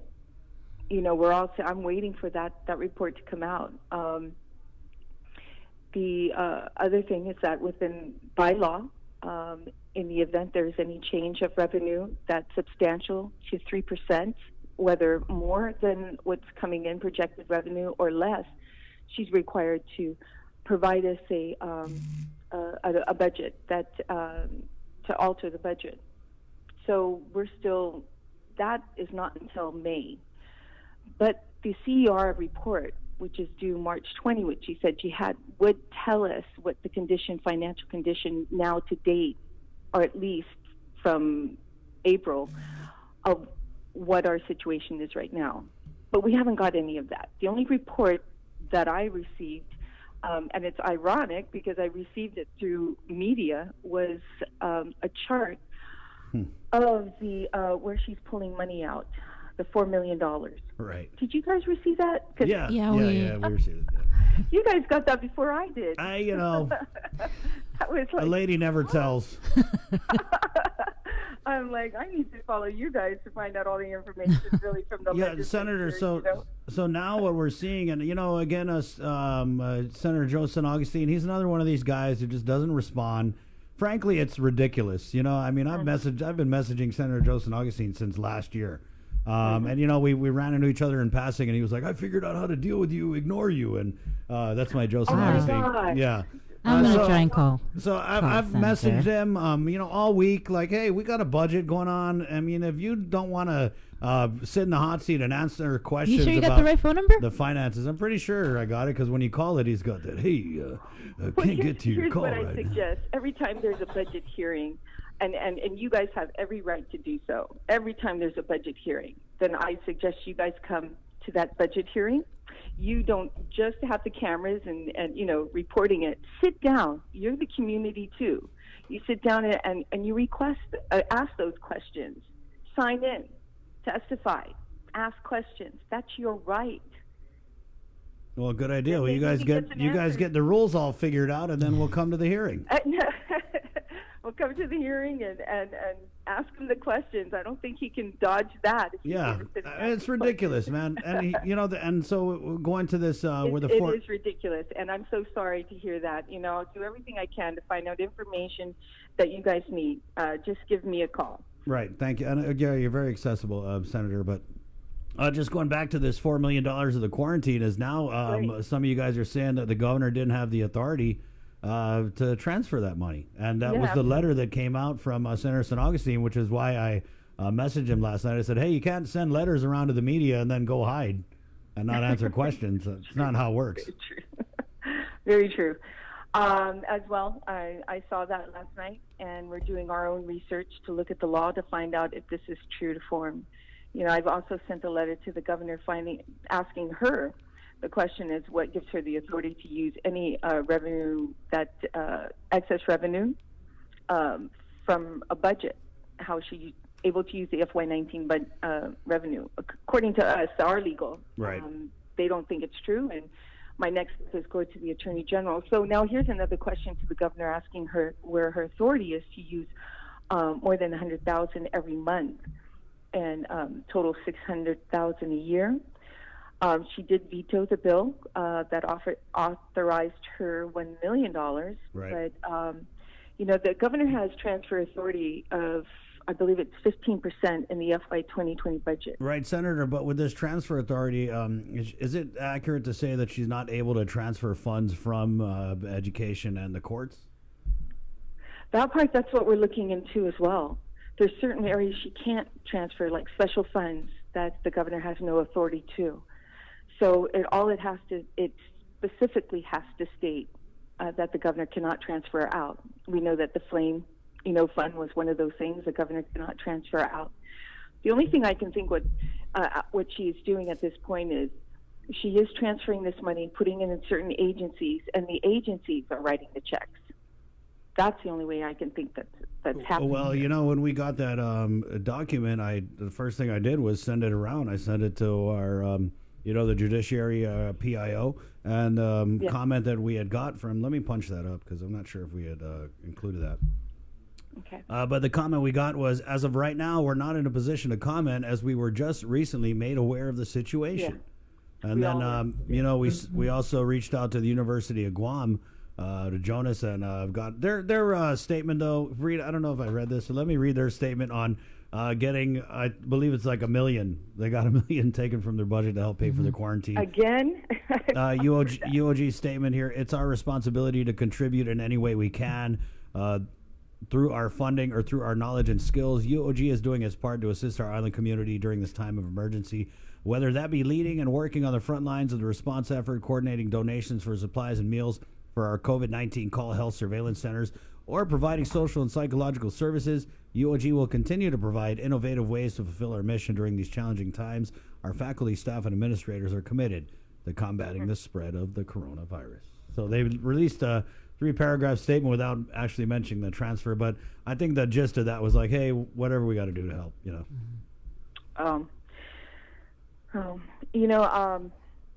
Okay, you want me to go back to the bill so we can? Yeah, no, we'll wrap this up. Another way. I'm sorry that we got a little bit sidetracked there, but I just want to finish off on this.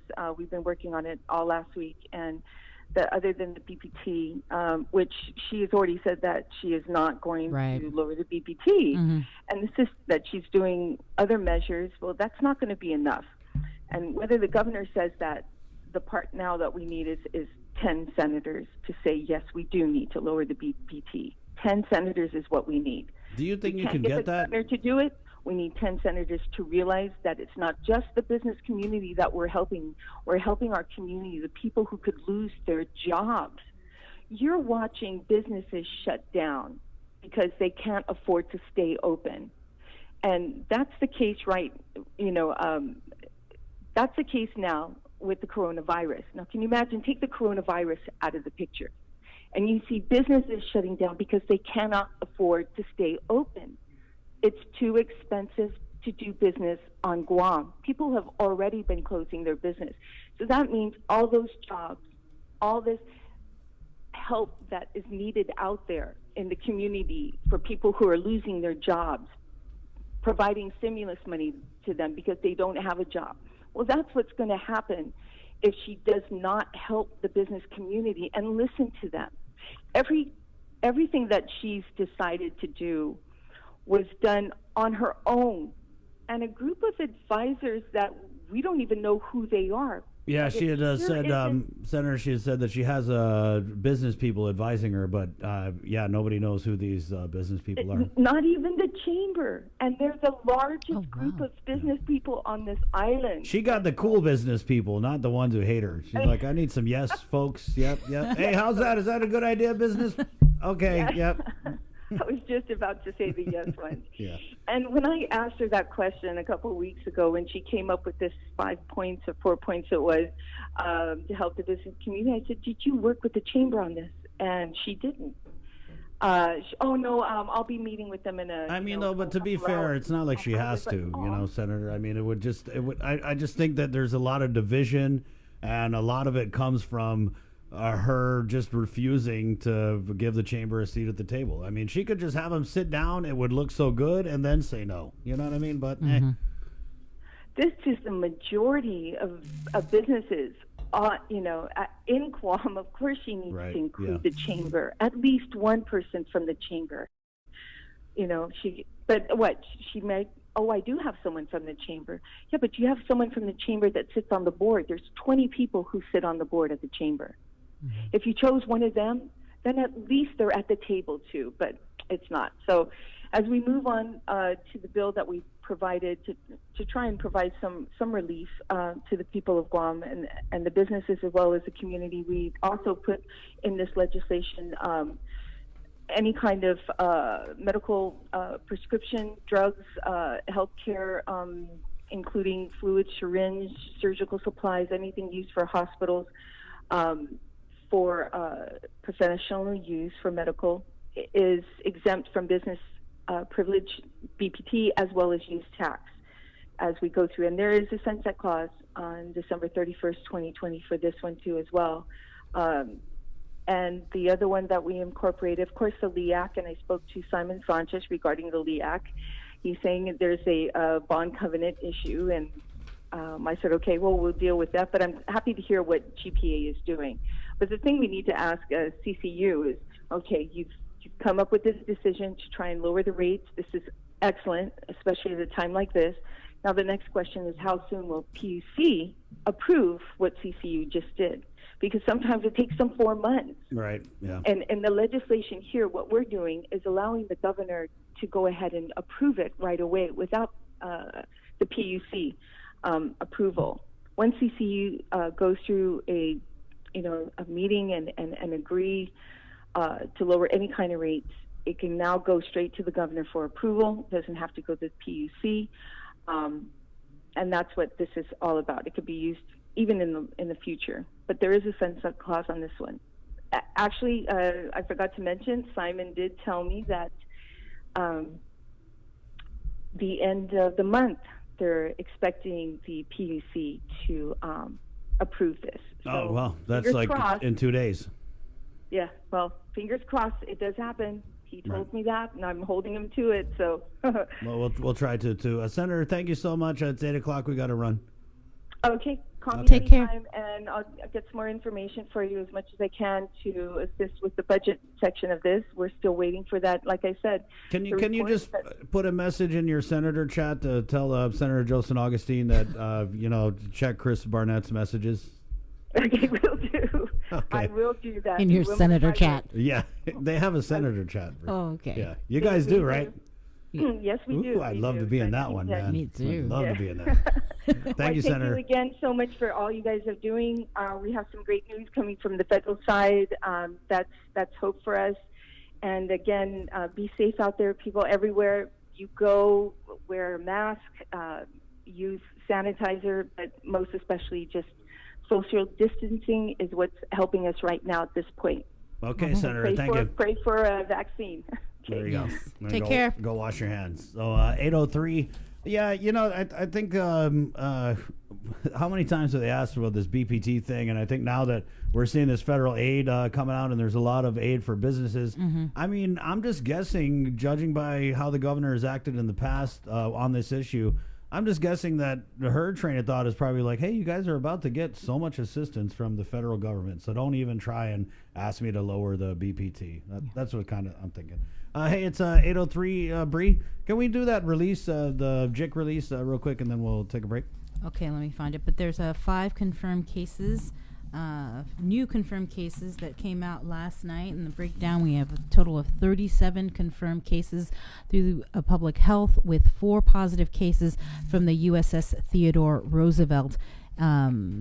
The Public Health Medical Operations Team issued an important medical advisory given the number of positive cases of COVID-19 accelerating on island. Consider yourself possibly exposed if you have recently traveled or attended any mass gathering, such as church, fiestas, small parties, or other gatherings within the past 14 to 30 days. What? Yeah, for the next 14 days, stay home, self-quarantine, and monitor yourself for symptoms. If you feel any of these signs and symptoms of COVID-19, contact your doctor or healthcare clinic.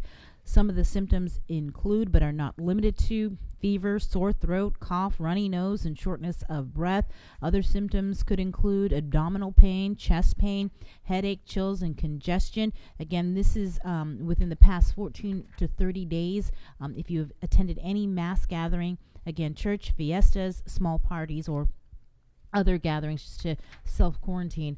Due to a lack of testing supplies until commercial testing becomes available, Public Health's lab is not going to be testing mildly sick people with symptoms.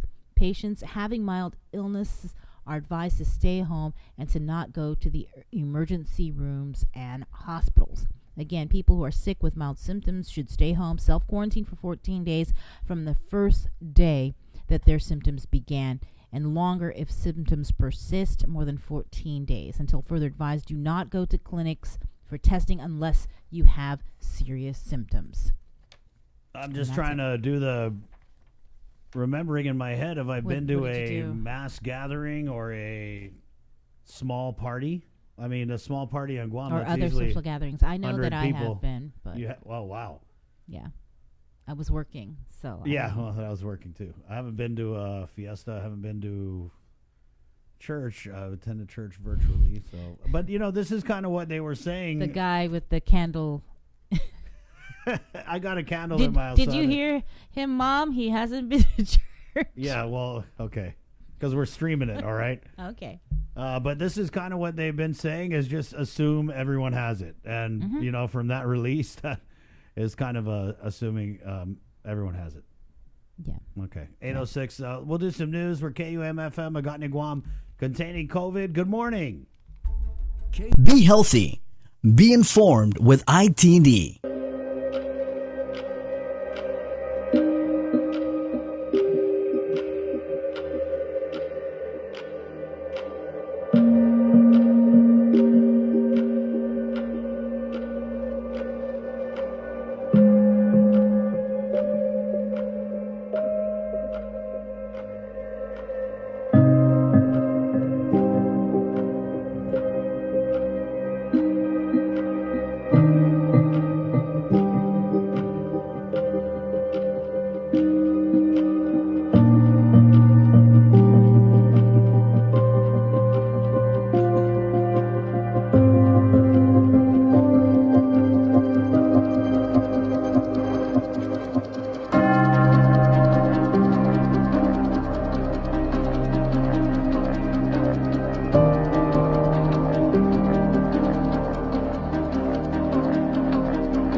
Civil Defense Administrator Charles Esteves acknowledged they're running low on PPEs, but he says a shipment should arrive in 1 to 3 weeks. At this time, the priority for personal protective equipment is for medical health providers, first responders, then all others on a case-by-case basis.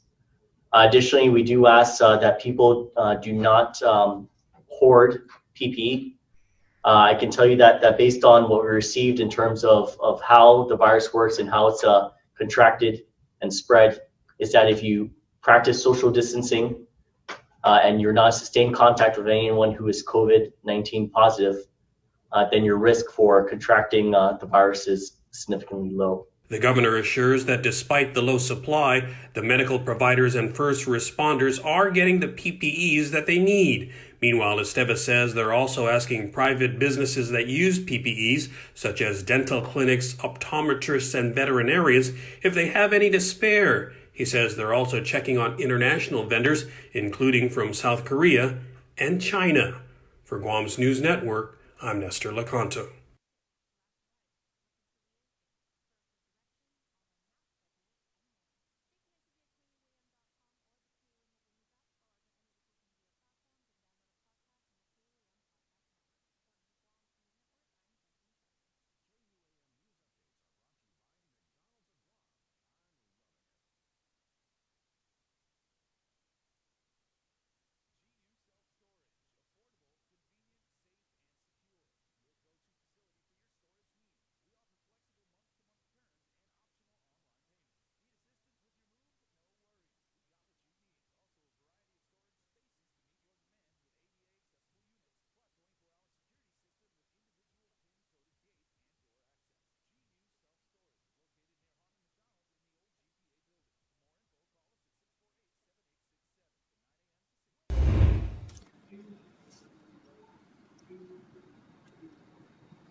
Happy day for everyone. Nestor Licanto here, and our guest today is Mr. Cos Endo, who came up with this really cool idea, and I'll ask him to share that. But it's called hashtag support food to go Guam. Happy day, Cos.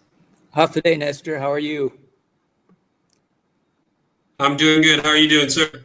Okay, considering the circumstances, we're bunkered down, but modern technology allows us to feel like we're just on a long plane ride.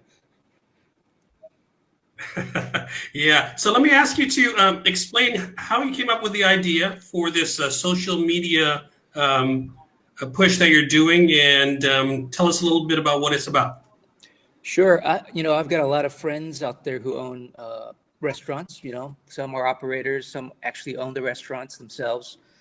And during this time, they're having a tough time. And for me, I usually cook at home. I'm a homebody now. I'm getting up there, so I don't really go out as much as I used to. But I said, hey, during this time, they need some support. So I decided to maybe every lunch head out for to go. The problem was nobody was really updating their pages.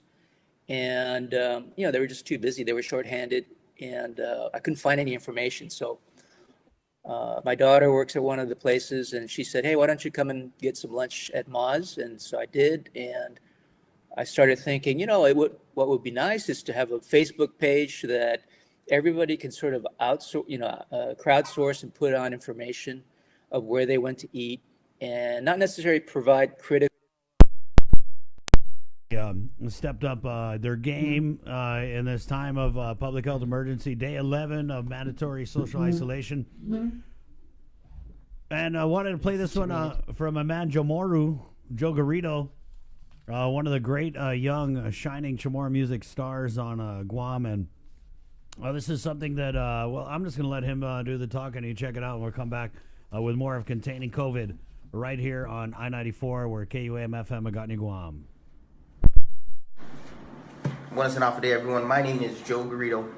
Sunday morning, I got a text message from a firefighter asking if I can create a song for the first responders, medical workers, and everyone else that has to work during this time, because they too have to go home to their families. At the end of the text message, it said, because music is powerful. And again, I agree, music is very powerful. And that's the reason why I created this song, was because I was asked to, and in hopes for peace and understanding during this time, I wanted to create this song. So if you are one of the frontliners here on our island protecting our people, I want to personally thank you. And I just pray that the Lord brings restoration upon those that are sick and their families. And I pray for safety upon our first responders and those working the front line. So I hope everyone enjoys the song.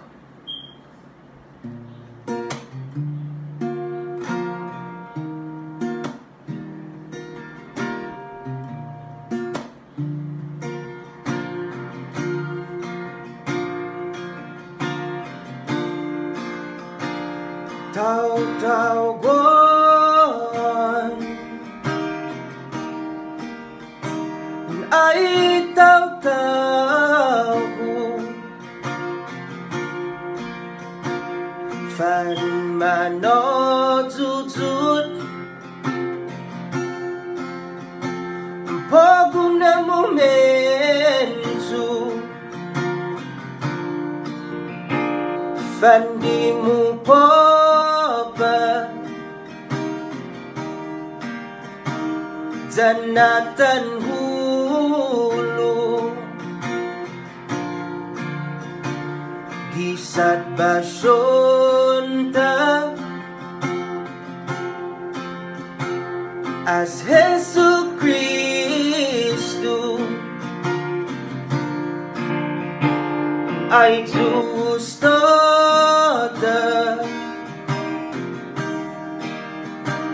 I do sign na sofu itaw mo kitetsu farmacia, enfermera, tau wafri, polisia,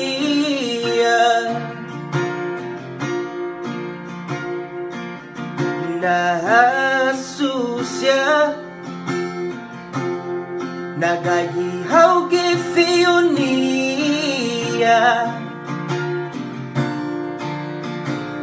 Navan homlu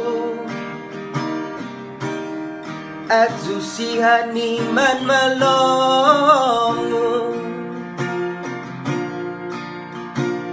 Zon protegi Ifamagun itanu Zon protegi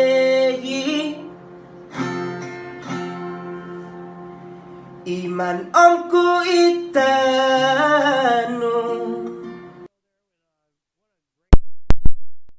Responders, of course, he comes from a family of firefighters. So his brother's a firefighter. His father's, I think is his father retired? I'm not sure, but so good that was stuff, a wonderful Joe. song. Yeah, good stuff. Let's. I think we have Lillian Posadas of GMH. Good morning, Lillian. Do we? Hold on. Lillian, are you there? Oh man, I gotta call her back. Yeah, we lost her. Okay. So go ahead. You do your thing. I'm gonna try and get her back on. Right. So we wanted to bring Lillian on to talk about, just to give us an update on whether or not there was going to be any sort of a move for the pregnant women, the labor and delivery ward over at GMH to GRMC.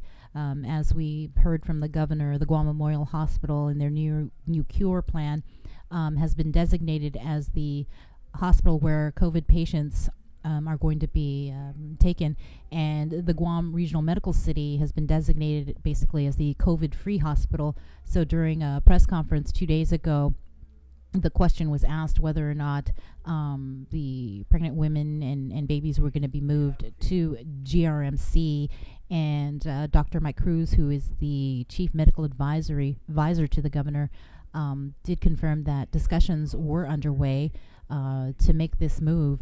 But the plans are not yet set in stone because, according to Lillian, there's so many details that have to be ironed out if, in fact, they were going to do this. And so currently there are protocols in place for expectant mothers where GMH has made adjustments to its protocol for admitting expectant mothers who are in labor. Patients are asked to proceed to the emergency room where they will be assessed for symptoms of COVID-19. If the expectant mother meets the criteria for COVID-19 person under investigation, the patient will be further assessed in triage by nursing staff. This to ensure minimal exposure to others. The expectant mother will be fitted with proper PPE and taken into the labor and delivery room through a separate hallway from Okay, I got Lillian. Let's get Lillian up here. Okay. Morning, Lillian. Hi, good morning. Hi. So we understand you're very, very busy, but I just wanted to kind of get an update on some things at the hospital. I thought all of this media is supposed to go through Jim.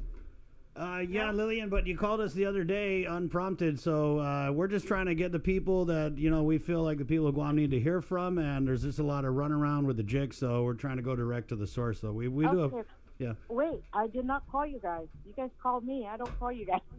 Right, we called you, and so we're hoping that we can get any sort of an update on what's happening at the Guam Memorial Hospital. In particular, we've asked the question during press conferences regarding what is the plans, or if there are in fact plans to move the pregnant women and babies over to GRMC, the COVID-free hospital. Okay, we'll begin with that one. And as I said at the governor's conference, press conference yesterday, there has been no agreement, no definitive decision at all to move the MCH services over to GRMC. It's just discussion to see how best we can, continue the provision, the delivery of MCH services to the MCH clients on island. At the same time, continue to manage the, individuals who need to be treated for either POI or COVID. So right now we are managing it, we are handling it, and we're dealing with it, and we are minimizing as much exposure to the MCH population. So right now we don't need to move them, and so there's no agreement, there's no decision. We still continue the services here. There was something that Dr. Mike Cruz mentioned during one of the press conferences, though, that, like you said, there are discussions, and there's been tours, I believe, that have been conducted. I know Dr. Shea was on our program earlier, and he mentioned, and he's the head of OB, right, over at GMH. Right, so there's tours that have been conducted over at GRMC? Well, there have been, and not only for MCH, there have been tours from the very beginning, because we also talked about moving and transferring the SMU patients over to GRMC, and that did not happen because it was just too complicated of a process. It was just extremely complicated, and so we needed to move fast. So then the quickest and the most effective way and safest way and less complicated, we moved the patients over here to our acute care facility. And so that's what we did. So, again, it's an extremely complicated, especially maternal child health. You've got 4 different specialty units: labor and delivery, the OB nursery that includes neonatal intensive care unit for the neonates. We've got the postpartum area, and we've got the pediatric unit that also includes pediatric intensive care unit. So those are 4 specialized maternal child health areas that, to move them, it's an extremely complicated process, and it's going to take a lot of, thinking into it and the details to make sure that we do it smoothly. And it's going to take time. We don't have much time. Right. So we're dealing with it. Go ahead. Go ahead. No, I just wanted to ask, I know it's complicated. You're saying it's going to take some time, but are measures in place to keep, the COVID-19 stuff over maybe on that side of the hospital? And I mean, just people want to know, are expected mothers, pediatric patients, are they safe from exposure? Absolutely. That's the one thing that we want to make sure is minimize the exposure. And we have a process, and I know Dr. Shea, in his wisdom, is trying to, help us out. But his suggestion to have these pregnant mothers come through the front is not feasible. It's not safe. We have a process that we have instituted about 2 weeks ago, 3 weeks ago, when we started having the POI individuals come in. And so, therefore, we are, again, making sure that we minimize their exposure when they come in laboring and ready to deliver. We minimize. We moved the pediatric patients to an area that minimizes that they don't have any patients who are COVID or POI in that area. Nursery itself, OB nursery, they are in an enclosed and a confined and secured area on the second floor, away from the COVID care area that we have opened up for these POI and COVID-based individuals. So yes, absolutely, we're making sure that they are protected, they are safeguarded, and the exposure is minimized. Well, we certainly thank you for providing those reassurances to the community. Lillian, thank you so much. I wanted to just ask, so we're doing the limited COVID-19 testing for priority groups, and again, we've gone over this the last few days. Those include a lot of people, maybe in ICU, GMH, elderly patients. Do you know the results that we got last night? How many of those were fit into the different categories of the priority testing? Do you know? Do you have that info? You know what? I don't handle that. It's public health who makes that determination, and they have a criteria. And they work with a team of physicians establishing that criteria. So it's not just public health sole decision and sole discretion. It's a team of doctors that they work with. Right. So I guess, I mean... We've asked that, they give GMH and GRMC priority because, they're in the hospital, and we need to know whether or not they are positive or negative. Correct. So that we can then take the appropriate direction. Because if they are negative, then we can move them out of the, COVID areas or the care one. That's where we keep the individuals who are POI.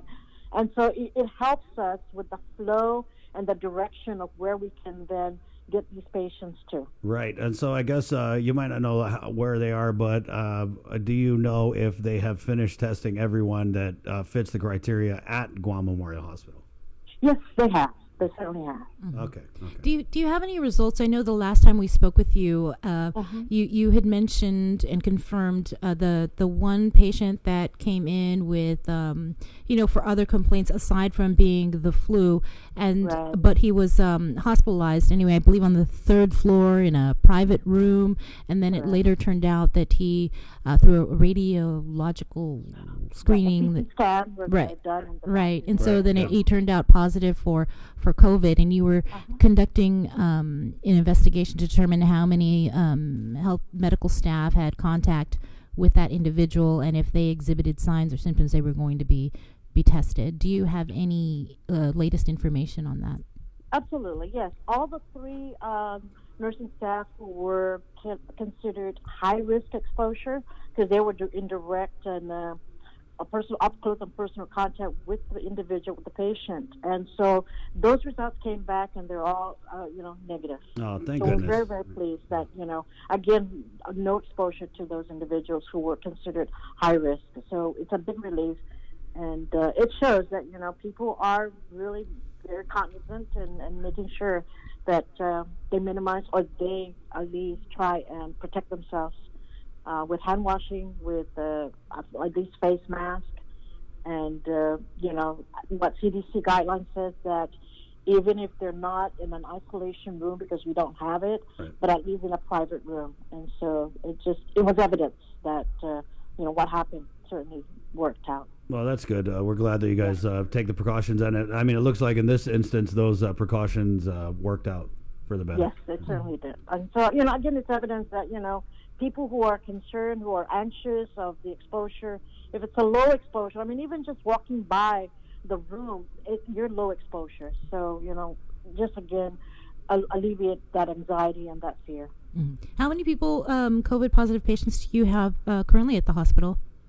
You know what? I had that number, but it's on my phone because the nursing supervisor, we're right now in the Care 1, which is our PUI area, individuals who are categorized as PUI, waiting for test results. There are 5 individuals in there. In our 4th floor, Care 3, that's where we have all the COVID positive patients. There are 7 there. Then up at SMF, we transferred 2 yesterday who, met the criteria of being afebrile, no fever for 48 hours, no need for oxygen for 48 hours. So there are 4 now up at SNF. Okay. Is there anything else that you wanted to get out to the community? Just to continue the social distancing and the hand washing and, protecting, minimizing as much as possible the spread of this condition. Lillian, we also know that there were several efforts out there to give donations to doctors and nurses at the hospital who, are stretched so thin. We're hearing, people doing double shifts and all that stuff. Is there a way that we can have the public, show support for the staff at the hospital and the healthcare workers, but still kind of adhere to the social distancing and all that stuff? Right. Well, we've been really blessed because many eateries and many restaurants have been donating meals to our employees here who take care of the COVID patients and up at SNF. So we've just been really very fortunate that, these companies, these businesses, these restaurants have been very gracious in providing the meals. There have been organizations, alumni associations who are also getting donations to procure some PPEs that are a little bit more costly for, but very good, high quality PPEs. So again, it's great. The community is just wonderful coming together to really help us get through this, and we will get through this. Well, thank you, Lillian. We're praying for you guys over there, and I know you're so busy, and thank you for your time. We really appreciate it, Lillian. Thank you, too. Take care. Okay, Esther. Yeah. Okay. All right. Thank you so much, Lillian Posadas. And hey, she just took our call. We called her up. We just wanted to get an update, and she provided that. So we really appreciate her. Yeah, definitely. And I don't think we should be in the business of apologizing for trying to call these government officials. We're just doing our job. So right. So thanks again to Lillian and everybody at the Guam Memorial Hospital for helping contain COVID on Guam. Again, we are up to 37 cases tested by the Department of Public Health that turned up positive, and then we have the 4 from the USS Theodore Roosevelt that were, I guess, medevaced. Imported. Yeah, Right. if this was dengue, they would be imported cases. And we want to go ahead and stress the message from the medical advisory group, informing the public that given the number of positive cases of COVID-19 accelerating, everyone should consider yourself exposed if you have recently traveled or if you have attended any mass gatherings such as church, fiestas, small parties, or other gatherings within the past 14 to 30 days. For the next 14 days, you're advised to stay home, self-quarantine, and monitor yourself for symptoms.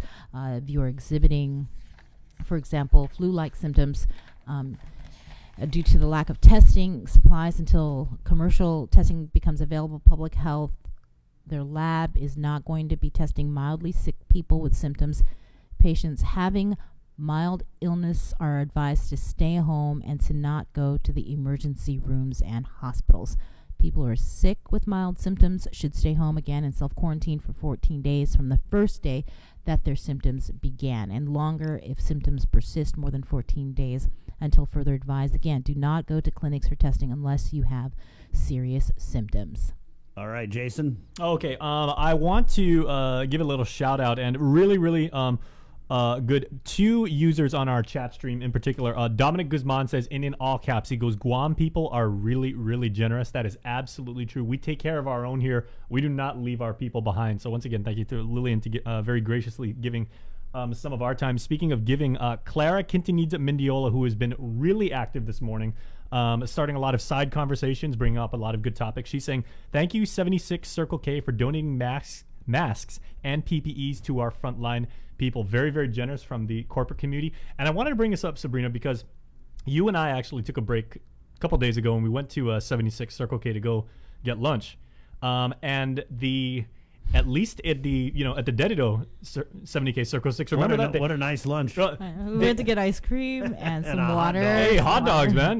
What protein keeps you going. But the cashier staff there, they have now implemented, normally it's just you and the cashier. It's almost like you would see at an old school bank teller or maybe like a Western Union or something like that. They have like the big plastic screen. Yeah, like I don't think it's glass. It may be like plexiglass or like something like that. But they're basically doing that, and then you pass the items underneath. They scan but them. then the plastic screen is only about this wide, so on either side you can. And so when I was in there, I don't know what for, but it's grabbing water or something. And I went up to the window. I was like, "Can I just go around the side?" And she's like, "No, sir, stand." But you know what? Funny. I mean, that's again, it's creative thinking, and that's what our community is really starting to do these days. Because it's not just there though. I saw it this morning when I saw by Mobile a big plastic screen as well. Right. They had masks on, gloves, everything. Very good. I go to Shell Foodies, and every morning I always stop at Shell Foodies, and I get everything that they have there that's super cool. And when I went in there this morning, the cashier had the gloves and the mask, and so they're definitely precautions are being taken. And the spam masubi, I'm assuming, is still piping hot. It's so it really is such a change how things are operating, and it's like the new normal, right? When you walk outside, it was my first time going to Payless yesterday after I got off work, and you see almost everybody had on a mask. Mm-hmm. People just going inside. I even had a mask. I put on my gloves. I went, I'm taking it, to the next level here. Right, yeah. But I want to be prepared. I got to go home to my son, And it's not like people are, saying like, 6 feet, stay away from me. Everybody's keeping it very, very civil, and everyone's like, do you need something? Please go ahead of me. You were here before I was, and everything like that. And these are very trying times, and the Archbishop used again, his words were, it's very, very strange. Strange. Yeah. I exercised that though when I was at Payless. I went to the aisle. I was like, turn. I'm not going to go down that aisle. Wait. People aren't getting silly, and they're not.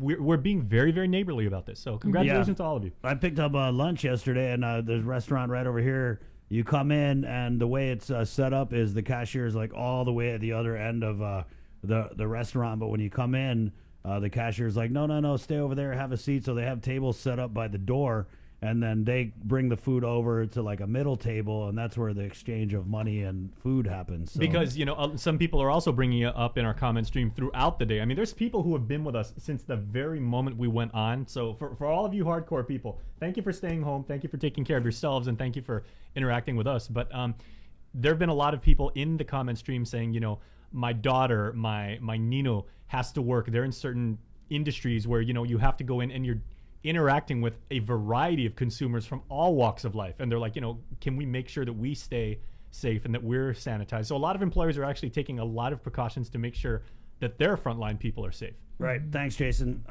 Bree, we had a comment. I know this came up in the press conference yesterday. Good morning, guys. Cases still rising. Please close the airport now and no more inbound flights. But during that press conference yesterday, the governor, did she basically say that there aren't any more flights coming from PI? Right. That's what she said. I think they got the memo, right? That that was kind of the point, is we get all these people in quarantine to post videos and complain about it, and then that gets back to PI. Mm-hmm. People maybe not going to get on a plane coming here. Mm-hmm. And speaking of quarantine, I spoke with Dave Sapan. He called me last night. I can't even remember because I was asleep, and then I, woke up, and that's fine. That's okay, Dave. But Dave called me and he said, Bree, there are 2 more buses of, at least the time that he saw, there were 2 buses that came in, and he was asking me if I knew if they were new arrivals and I, it was sometime last night. I didn't know, and he didn't think they came from the Wyndham, and I'm not sure if they came from the Santa Fe. So that's one thing that I want to follow up today. How many more people are, right? If anybody else is coming in from wherever else, because I think if you're not coming from the Philippines, according to the protocols, if you come from a COVID affected area other than the Philippines, you got to have the certificate, right? Well, I think it's if you have a health certificate, or not health certificate, the medical clearance certificate. Right. But I think it's voluntary quarantine. You have to, sign the paper and stay home for 14 days. Yeah. But again, like the governor said yesterday, there are no flights coming in from the Philippines. Right. I wanted to share this with you guys. We had her on the show yesterday. Health Chair Senator Teresa Lahi coming out with this letter. I don't know if you saw this. Writing to the Chief Justice of the Supreme Court of Guam, Justice Carbolito, to request a consideration of a moratorium on eviction actions due to the COVID-19 outbreak and resulting orders mandating non-essential employees stay home, and the impact to small businesses that aren't allowed to open. And then I thought it was interesting here because she cited something that's happening stateside, Bree. It says a moratorium on evictions is being considered across the nation and in Congress, led by a New York City Chief Administrative Law Judge, who on March 15th, this judge announced that all evictions proceedings and pending eviction orders shall be suspended statewide until further notice. So that's kind of what we had heard. With the courts being closed, people we were talking to were saying, hey, they can't evict anyone anyway because they can't take them to court because the court's closed. So this seems like more of maybe a legit front office way to kind of address it, as opposed to just crossing your fingers and hoping that, nobody gets sued and evicted. So yeah, that's good. 8:37. We're going to take a little break. I know that the Catholic Church has a hotline that they put up. Yeah, they do. So we're going to get Father Mike on that. I think Father Mike Crisostomo's coming up. He's really in prayer shortly. right now. Who else do we got? I put another message into Senator Joe St. Augustine. Yeah, I did too. Did you? I'll try calling him maybe in the break. Right, yeah. So Father Mike. Okay. Father Mike? Yeah, we're going to get Father Mike. We're going to take a break, 8:38. Honestly, I got to use the bathroom. Something very crazy. TMI. So. Okay. It's containing COVID. KUAM News. Good morning.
Be healthy. Be informed with ITD.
Civil Defense Administrator Charles Esteves acknowledged they're running low on PPEs, but he says a shipment should arrive in 1 to 3 weeks. At this time, the priority for personal protective equipment is for medical health providers, first responders, then all others as on a case-by-case basis. Additionally, we do ask that people do not hoard PPE.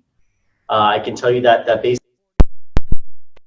basically. Thanks for watching on our Facebook live feed. Want to bring Polly Mike onto the show. Good morning, Polly.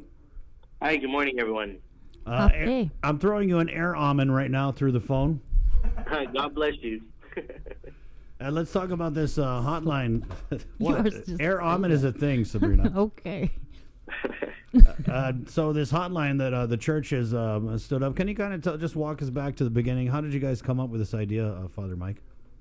Sure. Ever since the Archbishop had asked all the masses to be suspended, our priests and our people, we're kind of, there's this feeling of disconnect and people wanting to come to Mass, wanting to be in church and wanting to be, of course, at the Holy Eucharist and things like that. And so it just dawned on me that how can we provide this service to our people, even in the midst of this whole pandemic? And we thought about a hotline or a helpline is what we're calling it, to be able to just have people connect, a place where people can call in and ask for spiritual needs, or even just to talk to someone, even if it's just getting a mass intention out there. Can you pray for my loved one? Can you pray for my kids, or whatever it may be? Or as we experienced yesterday, we just launched this yesterday. We had numerous phone calls already. People really didn't think this was real. It was like unheard of. So they were asking the validity of the actual poster that went out and whether or not it was legit. It is legit. It's very much supported by the Archbishop. This is a way, again, to stay connected to our people, and during this time where we're separated physically, where there's, of course, no physical contact. And so we're trying to find every means. As you know, we have our live stream masses, but it seems like that's just not enough. And we're hoping that through this hotline or helpline, people can actually talk to someone and then be able to receive whatever blessings or graces that may come from that. Polly, I wanted to ask you here, maybe a little bit of a deep dive, but how affected are the island's faithful? And I want to make kind of like a comparison here with working out at the gym, right? When I don't like to work out, I actually hate it. But when you do it with other people, you kind of come together and it becomes and I feel like with praying and faith and the church, it's very, very similar. My mom is, I like to call her a diehard Catholic, but, she does her prayers and stuff. But when they come together under, the roof of God's house, it's way different than what we're seeing now with the social media. And like you said, I feel like people are reaching a point where that just isn't enough anymore. And I think this hotline of you guys, it couldn't have come at a better time. So when people are calling and when you're also talking to your parishioners out there, how hard are they struggling with not being able to go to Mass and not being able to come together in the ways that we're so used to doing? It has had a tremendous impact, Chris. People are missing that congregation feeling. They're missing coming together, even though they may have taken for, sometimes we take for granted coming to church and seeing people there, but there's that feeling of being part of a community that they're missing. And it's an element that we struggled with, because I'm sure it was very hard for Archbishop to cancel all the masses. But it was necessary to comply with the governor's executive order to be able to save our people. One of our parishioners says, "Father, don't give it to fear. Don't give it to all of that." And I said, it's not because of fear. I replace fear with faith, and that's why we're doing this, is because we have faith that God will take care of all of this. God is much bigger than this virus, and we just got to kind of have patience and cooperation and put together our spiritual life, and maybe this is the time to do it. God has given us the time. We've always complained how busy we are. Well, God has given us the time to be with our spouses, to be with our children, to be with our family, and let's take this time and take advantage of it. Father, I have a question. I noticed that this is a national toll-free number. Who's answering the phones? Believe it or not, it's actually a program at the call center that our Director of Stewardship Development had put together.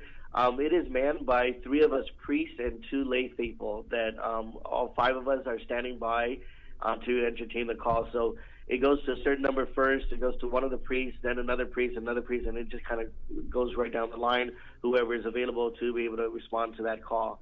So we're working out the kinks on it, but I think we're coming to a point where we're pretty cool at it. And it's I received a call yesterday afternoon from a woman who just wanted to be heard, wanted to talk to someone, because she's been isolated in her house since this whole pandemic, and she just wanted to talk to someone, and she was really happy that she was getting a local priest, and she thought she was getting someone local, someone off island, someone in the mainland. Yeah, that's what I was thinking. I was like, this is national toll-free number, so I wasn't sure if it was a local. The technology is advanced, Bree, where you can get a 1-800 on Guam. That's crazy, huh? Thank you. Hey. You have local priests who are handling it right now. I see. All right. And so some of the questions, it says there, can address questions about anointing of the sick, right? Correct. So in the event that, so we because of the pandemic and because of the virus, the level of threat, we have certain priests that have been trained now and certified by public health to go into quarantine areas. And once we are allowed to do so, these priests will be able to visit the sick, especially those that have been affected and who are close to death. And they'll be able to go in there. All of our other priests, we've asked to stand down and be able to let these priests do it, because they have the protective gearing, they have the masks, they have the gloves and gowns, so they'll be able to go in there, and the training to be able to protect themselves and to protect others as well. We've suspended, Archbishop has suspended the ministry to the sick for now, right? Only to protect those of the sick families that are there at home, because a priest can be a transmitter, can be a carrier, and we don't want to expose that to our families. What is the status of Father Jeff? Can you speak to that? Sure. I just spoke with him the other day. Father Jeff is doing fine. He is showing no symptoms whatsoever. I think he's enjoying his vacation time, if you will. So he's doing good. How about you, Polly Mike? You kind of sound like you got a stuffy nose there. I do. It's just the morning sinus and everything. So it's just, I'm in my kitchen right now, just trying to put together some breakfast and coffee. But I'm doing good other than that. Father Mike, going back to the anointing of the sick, I mean, tough question here, but has anybody passed without getting, being able to get the last rites, because you guys are on the stand down and under these social isolation orders? Actually, the first patient, God bless her, we know the family, of course, and she wasn't anointed with the oils, but she was blessed. Actually, that was the patient that Father Jeff visited, but she was blessed because Father Jeff couldn't go in. But even at that, Chris, even if someone does not receive the sacrament, our Holy Father just recently has reiterated this, that just because you haven't been anointed, we entrust that person to God's mercy. And God ultimately is the one that accepts all of us, right? So he's above all of this, and we just entrust the soul of this person and others who may have died without the sacrament. Father Mike, a lot of Catholics out there, you kind of lose their way certain parts of the year, and then it's times like this during Lent, Easter, Christmas, where we kind of pop back up and be like, oh, hey, here we are, we want to go to Mass. What would your message be to those part-time faithful who were anticipating kind of re-upping their spiritual currency, if you will, during this Lenten season? Chris, we're all God's children, and God bless them if they find the need to come back to church. God bless them if they feel that God is in their lives. God has not abandoned us. In fact, just yesterday's reading talks about how our God is with us. And in spite of us not going to church, our God will always be with us. In spite of us leaving him, he has not left us. So my message, don't give up on God. Continue to persevere in your faith. Okay. Thank you, Father. I did have one extra question. Just going through the list of things that people can call and if they have questions about anointing of the sick, last rites, reconciliation. Okay, confession. Okay, that's the one I was wondering if you could call. All right, yeah. Because okay, Chris was mentioning how he wanted to call. Yeah, I need a couple hours though. I don't know. So confession, we've done. We're doing that by appointments only so that we can be able to control the crowd and control individuals from coming in or being next to each other. So, and we are behind a protective screen. Usually, most confessionals have a screen with a clock on it, and so that's normally in place. But we're asking people for now to just stay home. As you heard the doctors talking about it, just stay home, stay within your homes. We'll get this through. Well, we'll get through it, and confessions will be made available more so. But if you really find the need that you need to confess your sins, our Holy Father said yesterday in a video, go to God, go to our Father in heaven, because he will forgive you of your sins as well. Right. Okay. So you can't do the confession over the phone. Sorry. Nice try, Bree. Bree's trying to get a confession right now. She's like, I'm hoarding hand sanitizer. Well, if you do it over WhatsApp, it is encrypted. They do guarantee security. Okay. Okay. Father Mike, this is Jason, and we do appreciate the work that you and your colleagues are doing. But the last time I actually had the good fortune of interviewing you, if you do recall, was another crisis. Was when we had the North Korea missile. Those 2 very, very tense weeks when our island was really on edge. And I remember asking you when I interviewed you downtown, and I said, Father, there's going to be a lot of people of the faithful who are going to be looking to church and looking to faith, for guidance and for to be uplifted and for hope. But there are also going to be a lot of people who have either never prayed or never sought communication with God in probably many, many years. And there's also going to be a lot of people who have never done it before. To those crowds and for people for whom prayer is not like a normal part of their routine, what kind of guidance would you give to them? I would say to all of them, and many that I know of, again, don't give up on humanity. Don't give up on the goodness of people. Don't give up on what the efforts of our doctors are doing, our nurses and our caregivers, our first responders. Looking at the goodness of society, we have to focus on let's work together, let's be at peace with each other, and put aside our differences. Now is the time to be able to do that. And I hope that we can stand down and be together. And though we're not physically with each other, I think technologically we can be there. And that's why this helpline was established, Jason, was so that we can stay connected to people like that and people who are in need, who may not know how to return or even just have trouble even praying. Our priests are standing by to do that. Thank you so much, Polly Mike. We're going to let you finish drinking your coffee, and you seem like a poached eggs kind of priest. Actually, I'm more of an over easy. I stand corrected. But thank you guys, Jason and Sabrina and Chris. Thank you, KOM, for everything you guys have been done as well. You've been great to our church, great to our faith and our people, especially with our live stream at Cathedral. Thank you very much for all of that. Hogamos, Polly, Hogamos. Okay, there you go. Father Mike Crisostomo. And you can watch the live stream Monday through Friday. Jason, 12, 10 in the afternoon. They are very, very good. I mean, the church is absolutely precise when it comes to starting that mass on time. Mm-hmm. You see it go live on their Facebook page. We share the streams every weekday when they have the 12:10 mass, and then we carry on KUM TV 8, KUM TV 11, and on Facebook Live the Sunday morning mass. And they are incredibly well attended. And we've been talking about this the last couple of days. It may be very, very awkward for you to attend mass that way, but once you do it once you're in there for a couple of minutes, and even Father Ron Richards, who gave the homily last week, he said, this is a little bit strange for me. I'm used to preaching before the congregation. I kind of I play off the crowd, for lack of a better term, and it's just me and the lector. But once you do it, and once you see that there is a sense of community even if electronically and even if virtually and everything like that, you get the same feeling within you. Your spirit is affected. Actually, you don't. You get more feeling when you're next to people. Okay. Right? Well, yeah. Oh, But and it's if the next best thing. Yeah, and Yeah. if I may just add, I know I've been in contact with several other churches on island, and a lot of people are asking how they're able to make their tithing now, because you obviously can't pass around the collection plate because of social distancing. Wow. But Maybe they need to get a PayPal or. that's exactly what they're doing. Thank you for bringing. Yeah, there are certain churches who are considering PayPal. You can do like a Patreon account, because then Patreon is, for those of you guys who don't know, like Patreon, you can not only make like a one-time donation, you can also set up like a recurring thing. So you can say, I would like to donate to my church $15 a month. But we might see that come up in the very near future, because a lot of the churches right now, they're just trying to give their congregations more than ever. People need their church. Right. And so the national toll-free number, it's 1-800-961-9848. Does that spell something? 98. I'm gonna figure it out. 1-800-961-9848. Let's get Dr. Felix Cabrera on the line here. Of course, Dr. Cabrera is part of the Governor's Physicians Advisory Group. Good morning, Doctor, and thank you so much for taking our call. Good morning, Chris.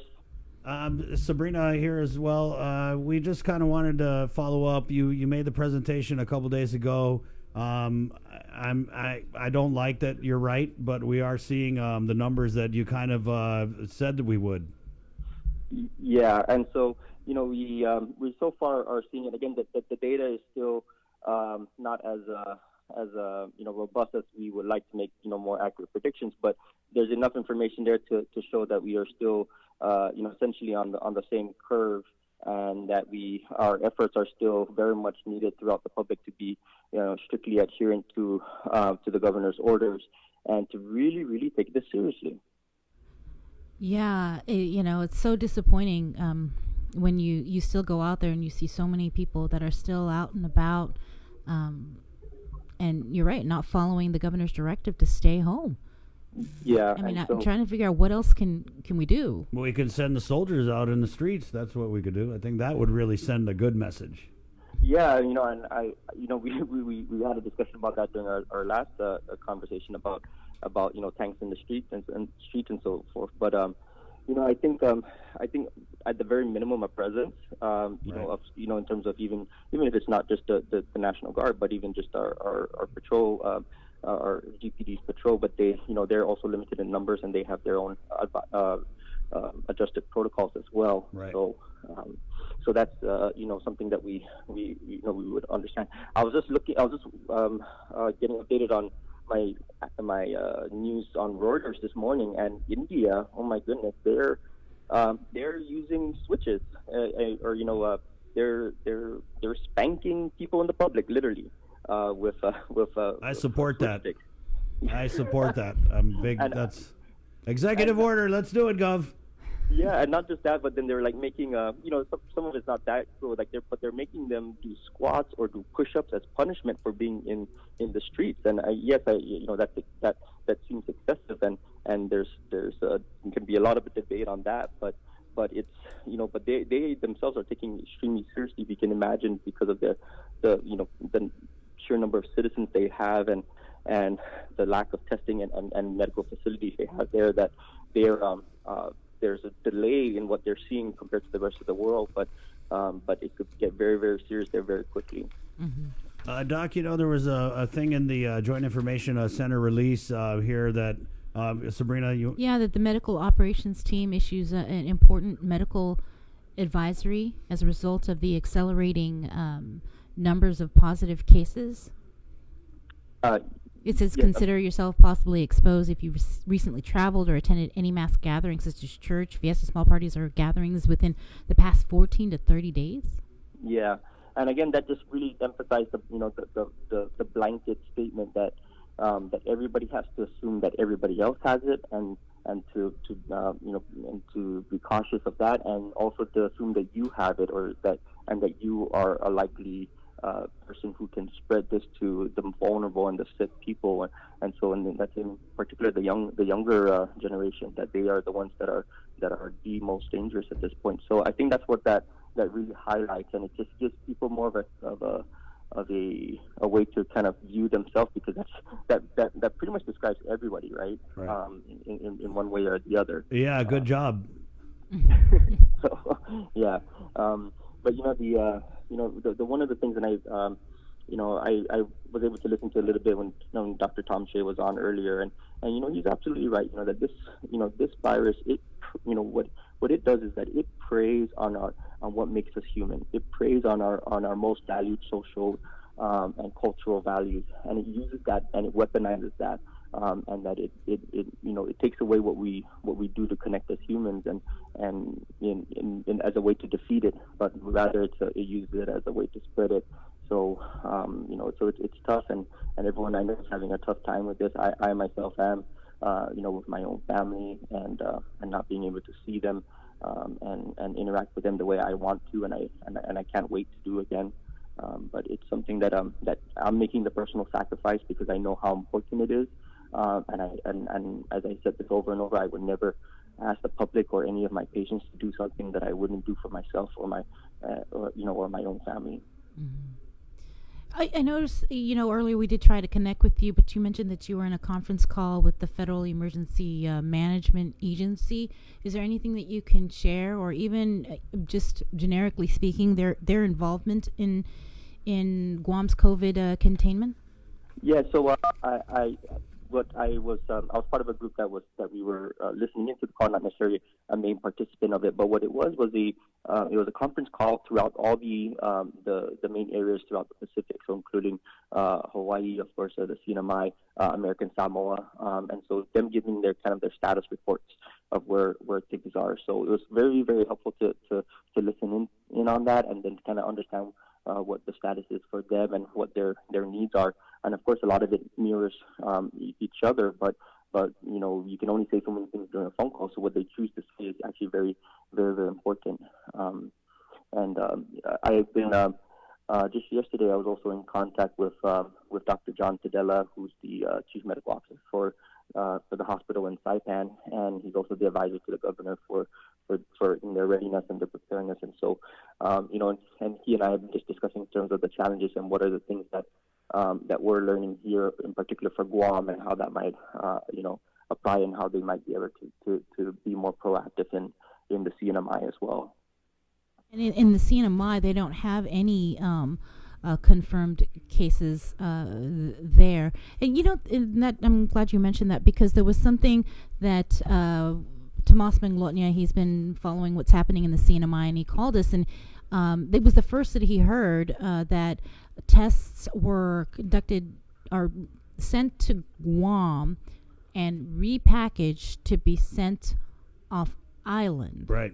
And that we couldn't do the testing for them here. And so what he was able to find out was that Guam is actually designated as the test center for I think the region. I'm not sure if it's Micronesia or what region it is, but tests should have been done on island here. Can you confirm that? Is that the case? Well, I'll tell you what I do know. And so in terms of the so yes, they themselves have also they have the same PCR machine, the Gene Expert, as both public health and also at GRMC has. But again, we're waiting for the kits for that. They're also getting their ABI 7500, which is from the CDC, but that's yet to run. So until that happens, and with the timeline for that is really up in the air.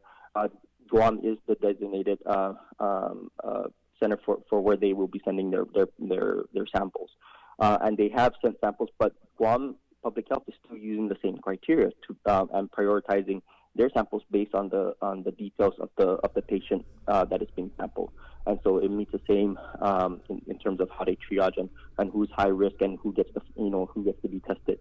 So it doesn't. So in the end, it's not like Guam gets first priority for those tests. If there's a very sick patient in Saipan that they absolutely need to know, because it will really change the whole management of not just that patient but the entire hospital, then that gets prioritized as well.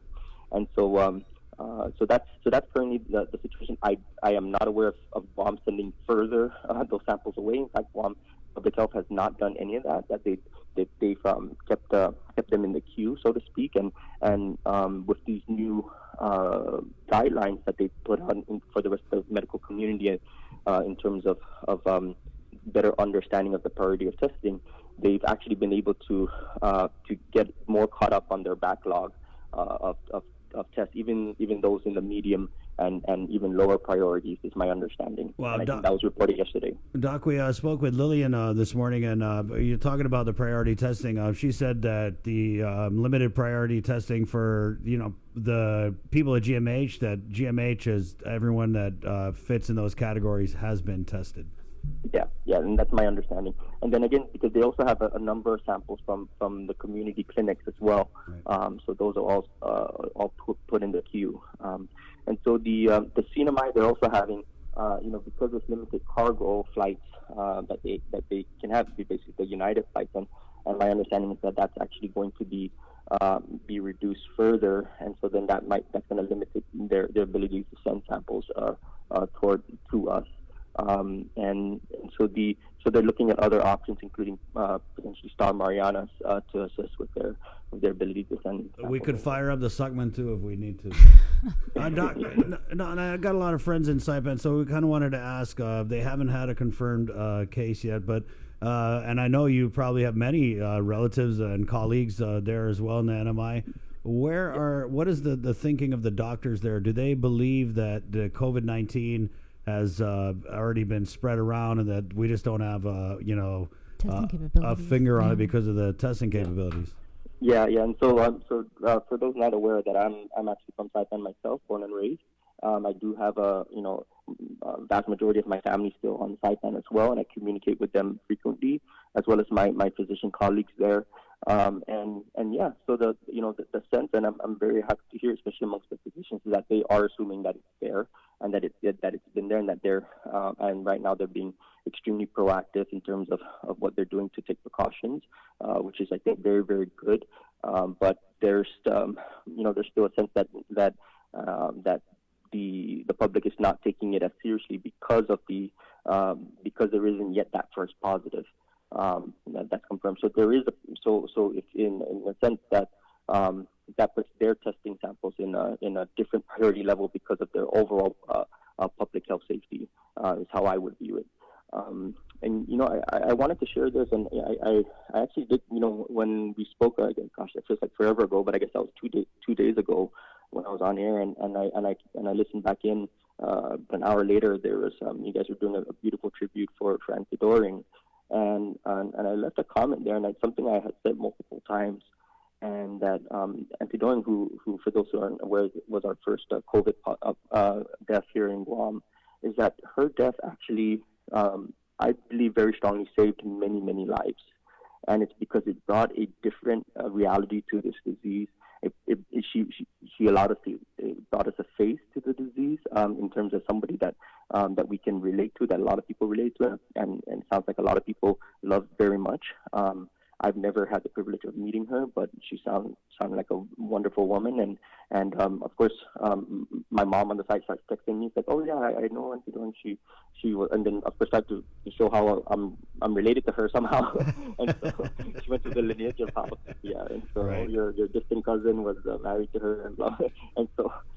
But they really made it very, very real, and it brought us our sense of community, and I think that was so important. And yes, we're not going to be able to mourn her in our usual customary values and practices, but I think that we're, like any other culture, we evolve, and just the outpouring on social media is just a beautiful part, and it really helps. That really I think helps people take this much more seriously. The more lives are going to be saved, and I'm forever grateful for her for what she's sacrificed for us. I think I saw that comment, Doc, and I read your bio. I know you're from Saipan, and that's why I kind of wanted to ask you, because I know you got the connects there, right? Mm-hmm. And so I'm pretty sure they're calling you all the time, and so we just kind of wanted to get your take on it, because we're talking with Tomas.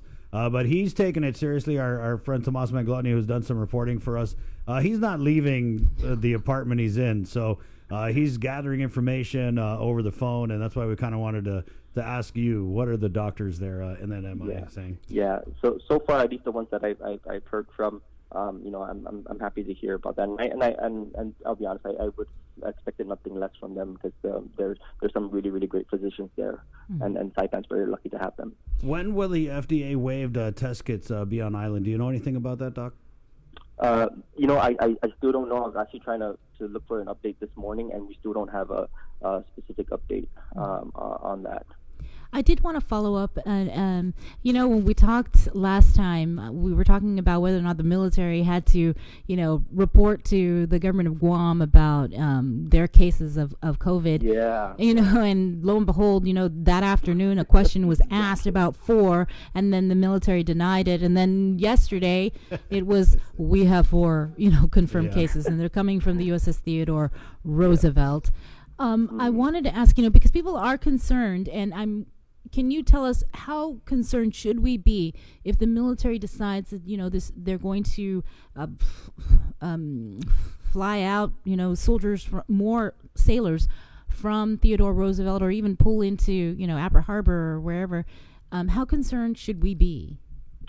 That's a good question, but what I think is I'm reassured by is that that the military here is, there's still some, especially when you're not on base. Of course, they're following what the governor's orders are, the executive orders.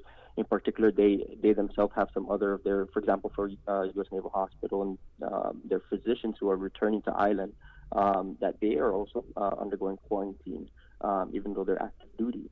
And so that's something that they are taking seriously, and they are complying from that standpoint. And so I don't know more of that detail.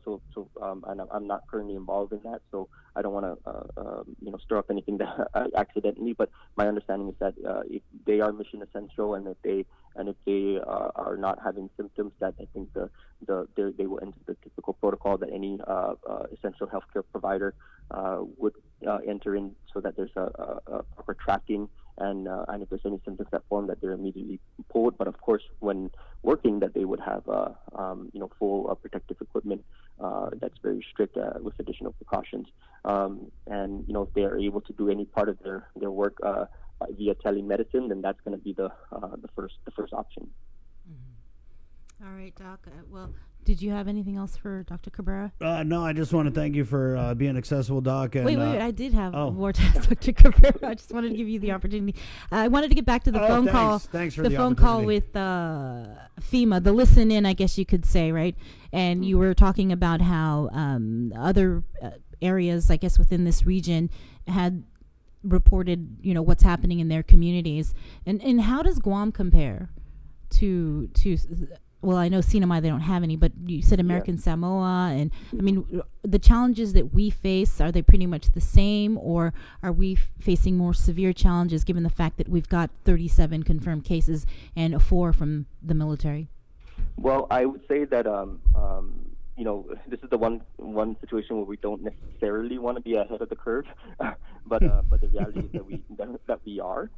And it just happens to be that because we're the hub of Micronesia and in this region, and so that comes with the territory, literally. And so I think that our lessons learned here, and we're learning a lot, and I think it's extremely important that we learn just as much about not what we're doing good, but what we're doing wrong, and what we're making mistakes, and be very quick to admit it, be okay about it, be very, very very forgiving to everybody else, because everybody's working extremely hard. Tensions are extremely high, and people are becoming a little bit more territorial, so to speak, and silos are being brought up. But we're really trying to preach the main message that if you focus only on your own efficiencies and your own department's efficiencies, you make everybody else inefficient. But if everyone focuses on service to each other, service to other departments and other facilities, then you make everybody efficient, and then in the end you're more efficient. So the more that we can be more patient as we get very, very a lot of people are getting very close to burning out, if not already. But if we take a deep breath and really understand that, I think that's extremely important. And I'm speaking not only to my brothers and sisters in the healthcare fields, but I think in every aspect of life here on Guam, and that we this is more so than ever. We have to come together, and we cannot split apart, because that will actually lead to our defeat. if we don't continue to work together.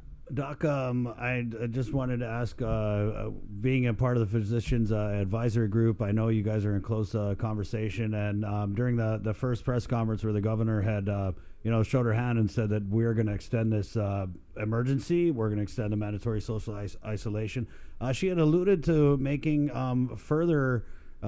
releasing further guidance for businesses. I asked her a question about the banks. Because, with the banks open limited hours, what we're seeing is a lot of people trying to go to the bank or whatever, and it's creating crowds. And so she said that there might be a point where she's going to just tell them to close all the way.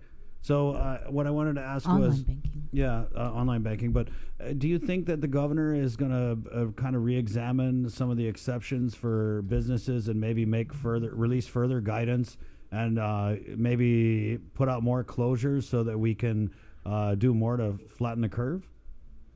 I would, I definitely can't comment on what she, would do and what I think is important in terms of that details. That's definitely outside of my field. But I think the reality is that the more and more that we see that the public is not heeding our warning, that the more restrictions are probably going to get placed, and rightfully so, because of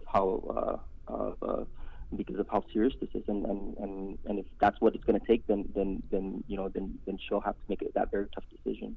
Right. Okay. And does it? I mean, your opinion is that we should do those things already, right? Well, I think that I don't have eyes on that myself, and I don't know the extent of how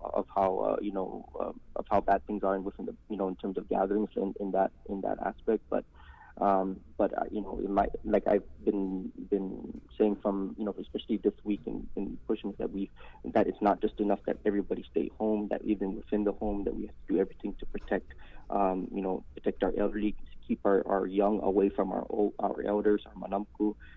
In particular, we have about 800 dialysis patients here on the island. If they all got COVID and they all flooded the hospitals, I mean, you can just imagine what that kind of scene would look like. And that's the problem, that as much as I don't have eyes on the banks, for example, the public does not have eyes on the hospital and what we're battling there.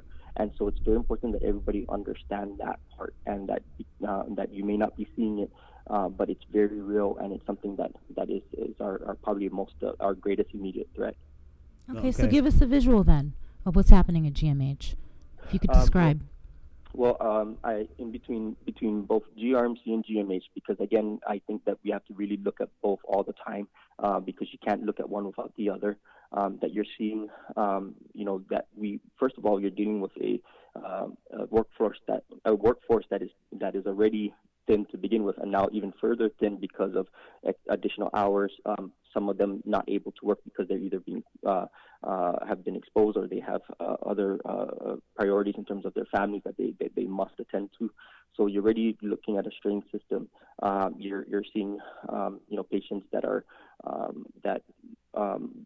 going through, and not necessarily just by the nature of having to put on additional protective equipment, that it's not usual care at that point for a lot of these patients, and so because of that, we're constantly having to make adjustments and make decisions about one thing bad versus something that's a little bit worse, and trying to understand that and what that means. And so it does feel like it always feels like it's organized chaos, in both hospitals and in both emergency rooms. But it goes up a little bit.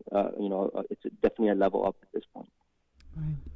Well, thank you, Dr. Cabrera, and I think that's all the more reason why people need to stay home. It's not just for your own safety, but it's also you're not overburdening the system. Yeah, over absolutely. At the hospitals. Right. Oh, can I make this one plea to the public? Yes. And this is, I think, something we always talk about crowdsourcing help. This is one thing the public can absolutely be very helpful for the people of Guam. And if you are a family member of a healthcare worker, if you are able to help them with their child care and any way that can get them back on the front lines and help them come back to work, that is a tremendous help, and we really need the public's help in this manner. And again, still following the precautions we said. So this doesn't mean that now grandma starts watching the kids so that mom can go to work. But that's not the right solution. But if if Auntie can watch, that's that's not a high risk person, then that's something that we would really ask the public's help with, because it's not just the hospitals, it's all the other clinics. Everyone's feeling the same pinch right now and the same burn. And so that's one way the public can really help, is let's please all step up for our healthcare workers and help their families out so that they can get to work. In the same way as we would support our troops in the war and support their families, we ask the public to do the same for all the healthcare workers. Thanks for that, Doc. I mean, that's one of those things that I didn't even think about. You know what I mean? But you're right, daycare centers, non-essential, and so people got to step up. Yes. We're gonna put that out for you, Doc. We're gonna put that on the news today. Yeah, thank you so much. I really appreciate that. Oh, thank you for everything that you're doing. Okay, all right. Well, you take care. Thank you. You guys are doing an absolutely great job informing the public, and keep up the strong work. Thank you very much, Dr. Felix Cabrera, of course, from the Governor's Physicians Advisory Group. A lot of info there, very sobering, I know, even from the last time we talked to him, I was like, oh, man. Now I'm like, oh, my God. Where could we get an optimistic doctor? No, but he's keeping it real, and that's what we need. Yeah, definitely. And, we're making light of it because we feel like kind of laughter is the best medicine, but at the same time, that is what you guys need to hear. Yeah, and you need to take this serious. I mean, I don't know how much more we can stress that you have to stay home, not just, again, for your own safety and your family safety, but the people at the hospital and the clinics that are overworked. Come on. See, you guys are making Sabrina use her mom voice. What are you guys doing out there? I'm touching my face. Here I go. I know, God, it's all falling apart. 9:22, we'll do news. And, we have a special treat for the last word today. We're actually going to do the last song. I was able to work out, we're going to do a live performance from one of my favorite local groups that's coming out to close the show here, containing COVID. KUAM News Takeover, Guam's favorite, I-94. Good morning. KUAM News Updates are brought to you by...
Be healthy. Be informed with ITD.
Be healthy. Be informed with IT.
Been at home quarantine, and he's doing a bunch of different cool little live broadcasts, if you want to call it, from his apartment. From his home quarantine. With his home cats. isolation. Right. Yeah. Yeah. So Axel.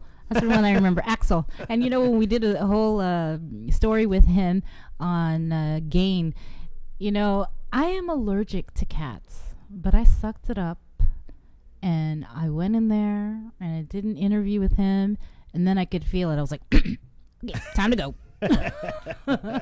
Wait, can I just ask, how exactly are you allergic to cats? Because my parents, my father was allergic to cats. This is what we call a trademark Jason left field convo. My dad was allergic to cats. My mom is allergic to cats. So we've never had them around. So I don't even know if I am. Mm-hmm. But how do your allergies, like, how do they, do you get like just... Well, my runny eyes. Yeah, my throat starts to hurt. I start sneezing. My eyes are really itchy. There was a point when my eyes, they were really, really red, and then they started like I don't even know how to explain. Like, they started bubbling up. It was just that bad, like the whites of my eyes. Okay, yeah, my sister's allergic to cats. It was terrible. She also has asthma. Do you have asthma? No, I don't have. Is that asthma. something common to Chamorros? Because like. Being allergic to cats. Being allergic to cats. Get out. Okay, no, because bye. No, because so many of us are lactose intolerant, myself included. All right, I don't know what the hell that's good. Go ask Dr. Cabrera. What was that? 9:31. We want to bring the director of Parks and Rec, Mr. John Birch, up on the show, and he's also on the Board of Education. Good morning, Mr. Birch. Hi, good morning, Chris. So I guess first of all, I wanted First to of all, I want to apologize on behalf of Jason for making that comment. I don't know what he's smoking over there, but whatever it is, it's probably legal now. Mr. Birch, so I wanted to just ask, the parks, the beaches, closed. DPR staff, are you guys like going around checking on this, or what's the situation with that? Because the governor had made that development in her latest executive order that parks and beaches closed. Yes, I'm aware of that. The governor's executive order 2020-05. Yes, I'll clarify for you. Yes, the beaches are closed. The beaches and parks are closed, and this was done in an effort to discourage large gatherings with the intent of basically slowing down the spread of the COVID-19 as it threatens to overtake our island's healthcare, which some experts estimate will be sometime next week. Right. I mean, you're aware, and we're all aware, we have a limited supply of physicians, nurses, and currently supplies of the basics, even the PPEs like gloves and face masks. So now, though, with the closure, this does not restrict the use of the parks and beaches by individuals or couples, such as those who want to beach walk or swim. We understand that many of us, after spending several days cooped up in our homes, many of us would experience what we might call cabin fever and feel the need to just get out of the house. If that is the case with you, we're asking you to please use your best judgment, practice social distancing, limit your contact with others. Because on Guam, most of us have large families consisting of many family units, and a small family get-together could easily exceed over 50 people. Easily. And to prevent the spread of the coronavirus, we're recommending strongly that you limit any family gathering to just your immediate family members or that single unit. Now, as far as I know, the governor has not officially reduced the size of gatherings to 10 people like the president has, but I've been informed that if GPD sees a gathering of 10 or more people, they will investigate, and most likely they will ask the group to disperse. Right. And the closures of the beaches and parks only affect the beaches and parks that are under the control of the government of Guam. They do not affect federal beaches and parks. Right. So, let me ask you something, John. Epan First Beach, I don't know if that's in you guys' inventory, but driving by there Sunday, I see 5-6 people swimming. I mean, is that okay? Yes, that's fine. We're recommending people, practice social distancing, which they say is about 6 feet. So 5 or 6 people, the police won't stop by. They won't interfere with you. Many people need to get out of their homes. We ask everyone to please, for the most part, please stay home. Right. We have limited healthcare professionals and supplies, and staying home is crucial to limiting the spread of the coronavirus. And so we can't emphasize enough how important it is for us to limit our social contact. And so we're just asking the people out there to help us to help you use your better judgment, and by all means, practice social distancing. Stay home by all means. Stay safe. Take care of yourself and your family. But if you feel like going out to the beach and the parks, as long as you keep the group small, like singles or couples, and you play safe, then it's fine. So yes, I don't see anyone interfering with you if you go out and follow those type of rules. We do have our lifeguards that are out there. They're basically patrolling and keeping track, and if they do see large numbers of people, then they will, of course, inform the authorities, most likely Homeland Security and the Guam Police. And the same with GVV. They have their visitor safety officers. They're doing the same thing. So we do have people out there monitoring the beaches. Plus, GPD does monitor and rove around them during the evening hours when these other people are not on duty. John, do you worry at all that it's a little bit of a mixed message when we have the parks and beaches being closed, but then there's that kind of and I understand people are going to do what they're going to do, and that we want them to be able to go outside, but I feel like on the one hand we're saying it's closed, but then on the other hand we're like, 5 to 6 people 6 feet apart, not closed, it's okay. Yes, because what we found was on the weekend, like you said, there was a whole bunch of people. I went around checking personally myself, And I saw some areas where they had a lot of people, having parties. To them, it's like a start of a spring break. So we have to close them down and close some of the gates in the more used areas, more used beaches. But we also realize there are people that are following the rules and are protecting themselves and their families. And you have one or two people out there. Where are you going to go? As long as you're not holding on to handrails or carts or things like that, then you're fine. And if you're out in the open area, on the beach in the sand or in the parks, not touching any of the what do you call it, the park equipment there, then you're pretty safe. But we don't. But if you do have a lot of people out there and you're in contact with them, then definitely you're going to be spreading the virus. Right. But for the most part, we're encouraging people to please stay home, not go out. We're saying that, for those, we have some people that they just can't keep still. So we're saying, okay, if you're one of that group and you want to take a big chance, try to protect the rest of us and limit very much your social contacts out there. You know what worries me, John, is you're going to get one of these knuckleheads that think everything's cool. They're going to go to the beach, and they're going to get swept over the reef, and then we got to activate half a GFD when they should be out there, worrying about COVID-19. Yes. That's why I feel like we're just going to close the parks and the beaches. You know what? Let's just close it. You guys want to get sun? Go in your backyard. That might happen. I'm not saying it's going to happen, but the way we're going after looking at things that have occurred elsewhere in the States and in other countries, things are slowly being shut down, and they're being shut down in what we see like in increments, right? And it's getting more and more severe as more cases pop up. So I wouldn't be surprised if that's the next order that might come out, or something might be coming out down the pipeline. But as of today, that's where we stand. I hate to see that we get to that point, but it looks like if things don't stop, or if we can't blunt or stop the spread of the virus, that this is something that eventually will occur on our island. And we live on an island. We should be able to stop this pretty much. We should be able to close things down real fast. And that's a call being made upper levels with the health professionals that are giving directions to us to carry out. So I'm just making sure that the personnel I have working for DPR are safe, and that they're doing the best that they can out there. So we do have people out there, because DPR is what they call one of the semi-essential agencies. We have park rangers that have been assigned over to GPD, and we have people taking care of our parks, maintaining, because some people are still going out there. Not just regular folks. We have other people that basically live in the parks overnight, and they trash it. So I have to have people out there picking the trash to prevent any other kind of spread of any other type of viruses. And so we have those people that are on duty right now, monitoring the parks and maintaining them, and any other area that we have control over.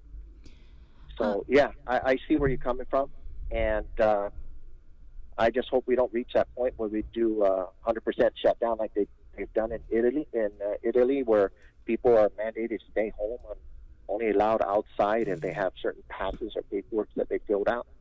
I hope we don't get to that point, but if we can't stop this, I wouldn't be surprised if it eventually reaches that. Well, thank you so much, John Birch. We got a run. There was an address from the governor that we're going to try and get out here. Thank you, John. Well, thank you. Take care. Be safe. Of course. You too. You guys take care. Be safe, and encourage everyone to please stay home. You got it. John Birch, he's the acting director of Parks and Rec. Also on the education board. Maybe next time we talk to him, we'll get him to put on his education board hat. Mm-hmm. But the governor did make an update this morning, so we want morning message. Want to play this up for you guys here. Let's play this for you guys here right now. Good morning. Thank you again for the opportunity to speak to you.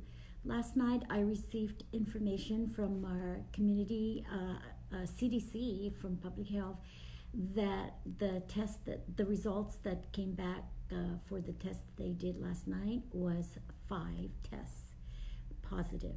So our total number now, local total number, is 37. Again, this just stresses the point that we need to continue on with our very stringent and very aggressive actions that we're doing. staying home is really going to flatten the curve. It is going to it is going to make us stronger in combating this virus. So again, I ask your support, which you have. I also want to say that we are a very loving community, and we are a very generous and caring community. And the fact that we can't hug our grandmothers, and we can't have our grandchildren, their grandchildren, play with them is certainly, for me at least, very painful. But we have to go through this for a short period of time, because really distancing ourselves and social isolation is what's going to win our battle with this coronavirus. I also wanted to say that I was informed by JRM that there are 4 sailors now who are positive, and they are sailors from the USS Theodore Roosevelt, which is out in the waters. They had air medvac them, and they are now at Naval Hospital isolated. The military has its own infection control protocol, which is similar, very similar to ours, as we all come from the guidance of the Communicable Disease Center federally. So we need to, again, be very cognizant that this virus is still within our midst, and that we need to make sure we protect ourselves and our people. I do have some good news, and that is a recent piece of legislation which has been passed in the Senate and now working its way through the House, and the president is very anxious to sign it, which is a big stimulus package that would help relieve some of our financial burdens as a result of this coronavirus. So in one nutshell, we are going to have $111.8 million that will be given directly to Guam to help with coronavirus expenses and so forth. This is on top of other federal programs that we are also eligible for. We're increasing SNAP, Medicaid. We are going to have some unemployment benefits. We're still combing through the piece of legislation, and we'll have better details as we move along, and I will be sure to inform you of what those details are. I also would like to let you know that I have submitted a letter to President Trump to declare Guam a major disaster, and as a result of that, we will again be able to access more federal monies. Please be assured that our businesses are going to be assisted. I will make sure that that happens. Our government services will continue, as we have to continue our government sources. We are working very closely with the business people, all community sectors, religious, nonprofit organizations. Again, I know it's a big ask to ask, but it is for the love of our people and our island. Thank you. That was Governor Lulian Guerrero, her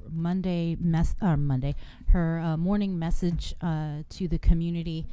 She did say that she did send her letter over to President Trump to declare Guam a major disaster area, following suit with what New York governor has already done. She talked about the package that's before Congress, and it is likely to pass. They did reach a deal. The Senate and White House negotiators reached a deal on a rescue package to inject nearly $2 trillion into the economy. It comes as President Trump is looking to get Americans in many parts of the country out of the house and back to work. It includes a direct cash payment of up to $1,200 for most working Americans, $3,000 for the average family. It also expands unemployment insurance from 26 to 39 weeks for most people, and it boosts benefits by $600 a week through July. The plan contains nearly $400 billion in loans and grants to to small businesses to keep workers on the payroll, plus another $500 billion in loans for major industries like the airlines. And it also provides more than $130 billion for the nation's healthcare providers. And as you heard from the governor, it appears that we're looking at $111.8 million to be given to Guam. She's also working on emergency SNAP assistance, Medicaid, and employment benefits for residents. Again, that was her morning message to the people of Guam. All right. Thanks. 9:46. We're coming back. We're going to try and close out the show. I want to squeeze in a couple more calls. Okay. We'll see what we can do. It's containing COVID, the KUAM News Takeover, Guam's favorite, I-94. Good morning.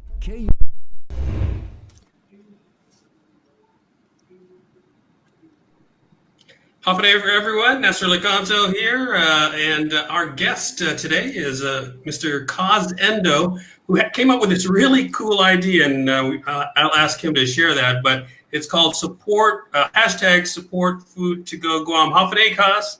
Happy day, Nestor. How are you? I'm doing good. How are you doing, sir? Okay, considering the circumstances, we're bunkered down, but modern technology allows us to feel like we're just on a long plane ride.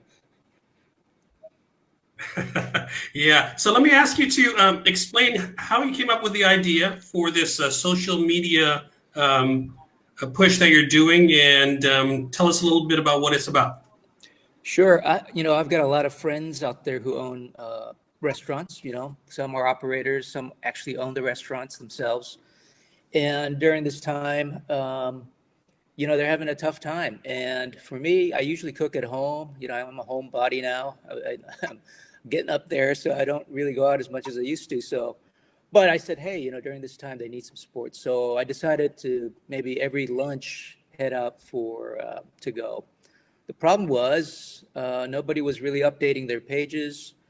And, they were just too busy. They were shorthanded, and I couldn't find any information. So my daughter works at one of the places, and she said, hey, why don't you come and get some lunch at Moz? And so I did. And I started thinking, what would be nice is to have a Facebook page that everybody can sort of crowdsource and put on information of where they went to eat, and not necessarily provide critical review, but just simply say, hey, they're open and they're servicing, and just really allow the customers to help the restaurants keep going during this period. Yeah. What's the response been? It's been pretty crazy. It's crazy nice. I'm just the administrator, and I try not to be the voice of it, other than to share this information.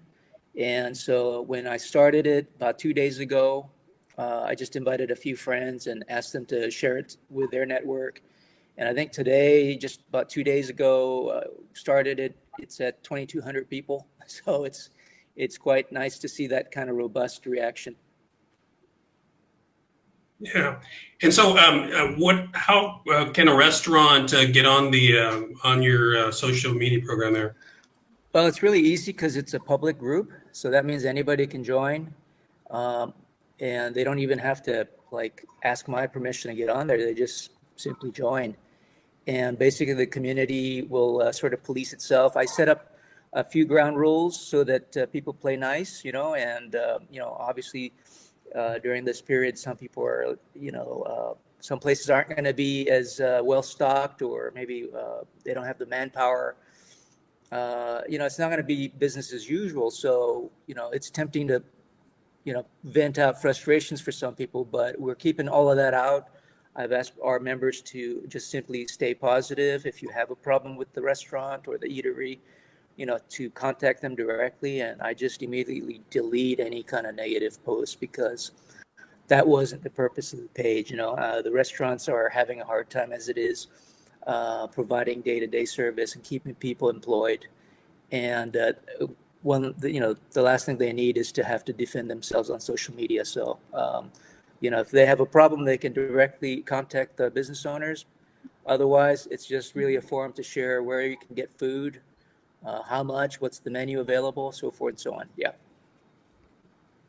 Yeah, and as you know, food and being able to share a meal out there is very much a part of the fabric of our community. And having been a food establishment owner yourself, you know how tough that business can be and how thin those margins are. Yeah, and it's some people have criticized it, maybe misinformed. They say it's dangerous. I mean, the world is dangerous, right? It's always been dangerous, and we're just being a little bit more careful now. But CDC has said you can't consume the virus. In other words, you can't get it by eating it. The stomach will kill it naturally. People just need to be more careful.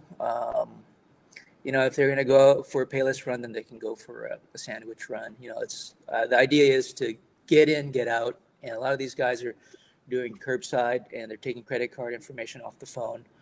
So very little touch points, I would say. And until the government says no more takeout either, why not support the businesses who are trying to survive?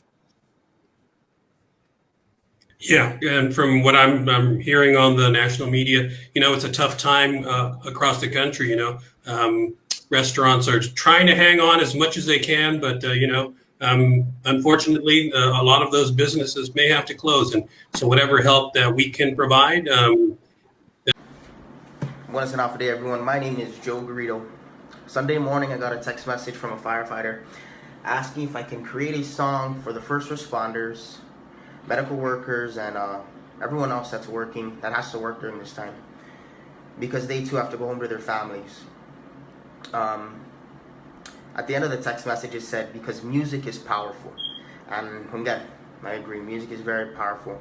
And that's the reason why I created this song, was because I was asked to, and in hopes for peace and understanding during this time, I wanted to create this song. So if you are one of the frontliners here on our island protecting our people, I want to personally thank you. And I just pray that the Lord brings restoration upon those that are sick and their families. And I pray for safety upon our first responders and those working the front line. So I hope everyone enjoys the song.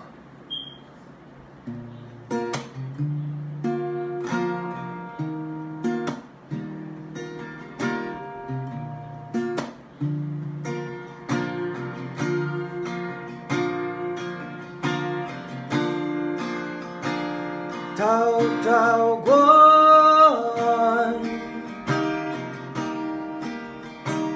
Ai tao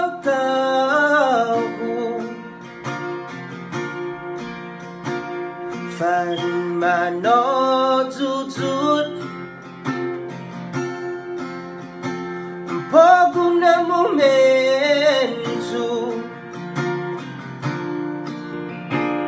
Phan di mu popa Janatan hulu Gisat basunta As Jesus Cristo Ay justo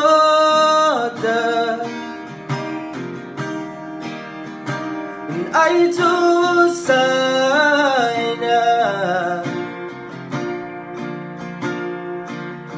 Na sofu Itaw mo kitetsu Masea enfermera Tau wofi polisia Na sucia Nagagihaw gifionia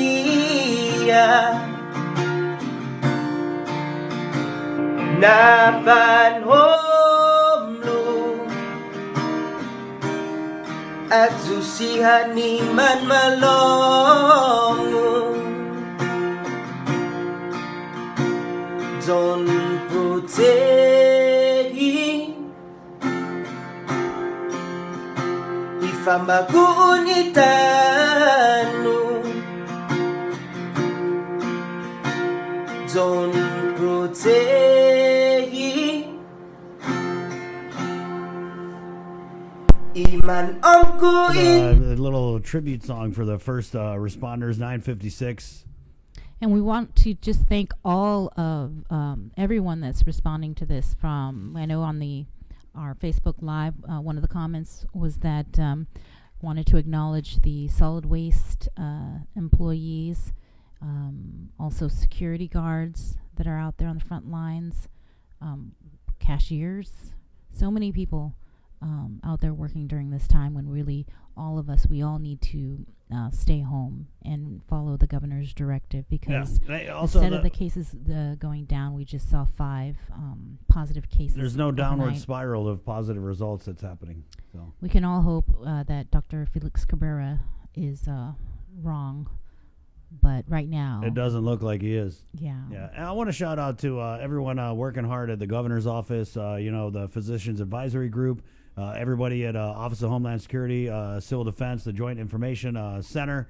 I just want to reiterate that, we're all in this together. That's right. Also, if you missed it just a little while ago, the governor did announce that she has sent a letter to President Trump to declare a major disaster for Guam. And she was reviewing and still combing through the details of the rescue package that's before Congress. That $111.8 million looks to be given to Guam. And so we're waiting for the president, I believe, to sign that. Yeah, so that's at 9:57. There's going to be a press conference today, I'm pretty sure. Yeah, it's their daily briefing now. It's official. At least that's what I was told, that the governor will be having 1 o'clock daily briefings. I'm not sure if the rules are still going to be the same. What do you think of that, Bree? The rules so yesterday, the first Zoom press conference, they gave each media one question, one follow-up question, and they did that for 3 rounds. But yesterday, we were told they were short on time, and that each media would get one question and then a follow-up. Yeah, I think what we need to do is maybe create a WhatsApp chat group with all the media, and then kind of like figure out, like, okay, what are you gonna ask? I'll ask this, so we have everything that needs to be covered, because just 2 questions is not enough. Yeah. It's kind of already happening. Is that we're seeing a lot of, we're usually competitive. I mean, it is a competitive business, but we're seeing some of our media colleagues are sharing these frustrations. Right. Yeah. And so, I mean, really, it is because with all this information coming out, a lot of it requires a lot of clarification, a lot of follow-up questioning, and so we definitely appreciate the press conferences. Yeah, we definitely do. You can watch them live as well on our Facebook page. But that's why it's important. We feel it's important to have a platform like this where we can give these officials, time to call in and, hey, tell us what you think the public needs to know. And again, putting my call out to the governor. I messaged her the night before we did the first show to please give us a call, send her the number. You still haven't heard from her, and we get to ask the questions that we can during those press conferences. But again, we're doing the work of our listeners and our audience, and they kind of want to hear from the governor on this show. So we'll work on that. Yeah. Okay. It's a rapidly evolving situation. It's so rapidly evolving. 9:59. We're KUAM-FM in Hagåtña, Guam. For Sabrina Salas Matanani, I'm Chris Barnett. This has been Containing COVID. Adios. Stay home. Stay home. Make sure to check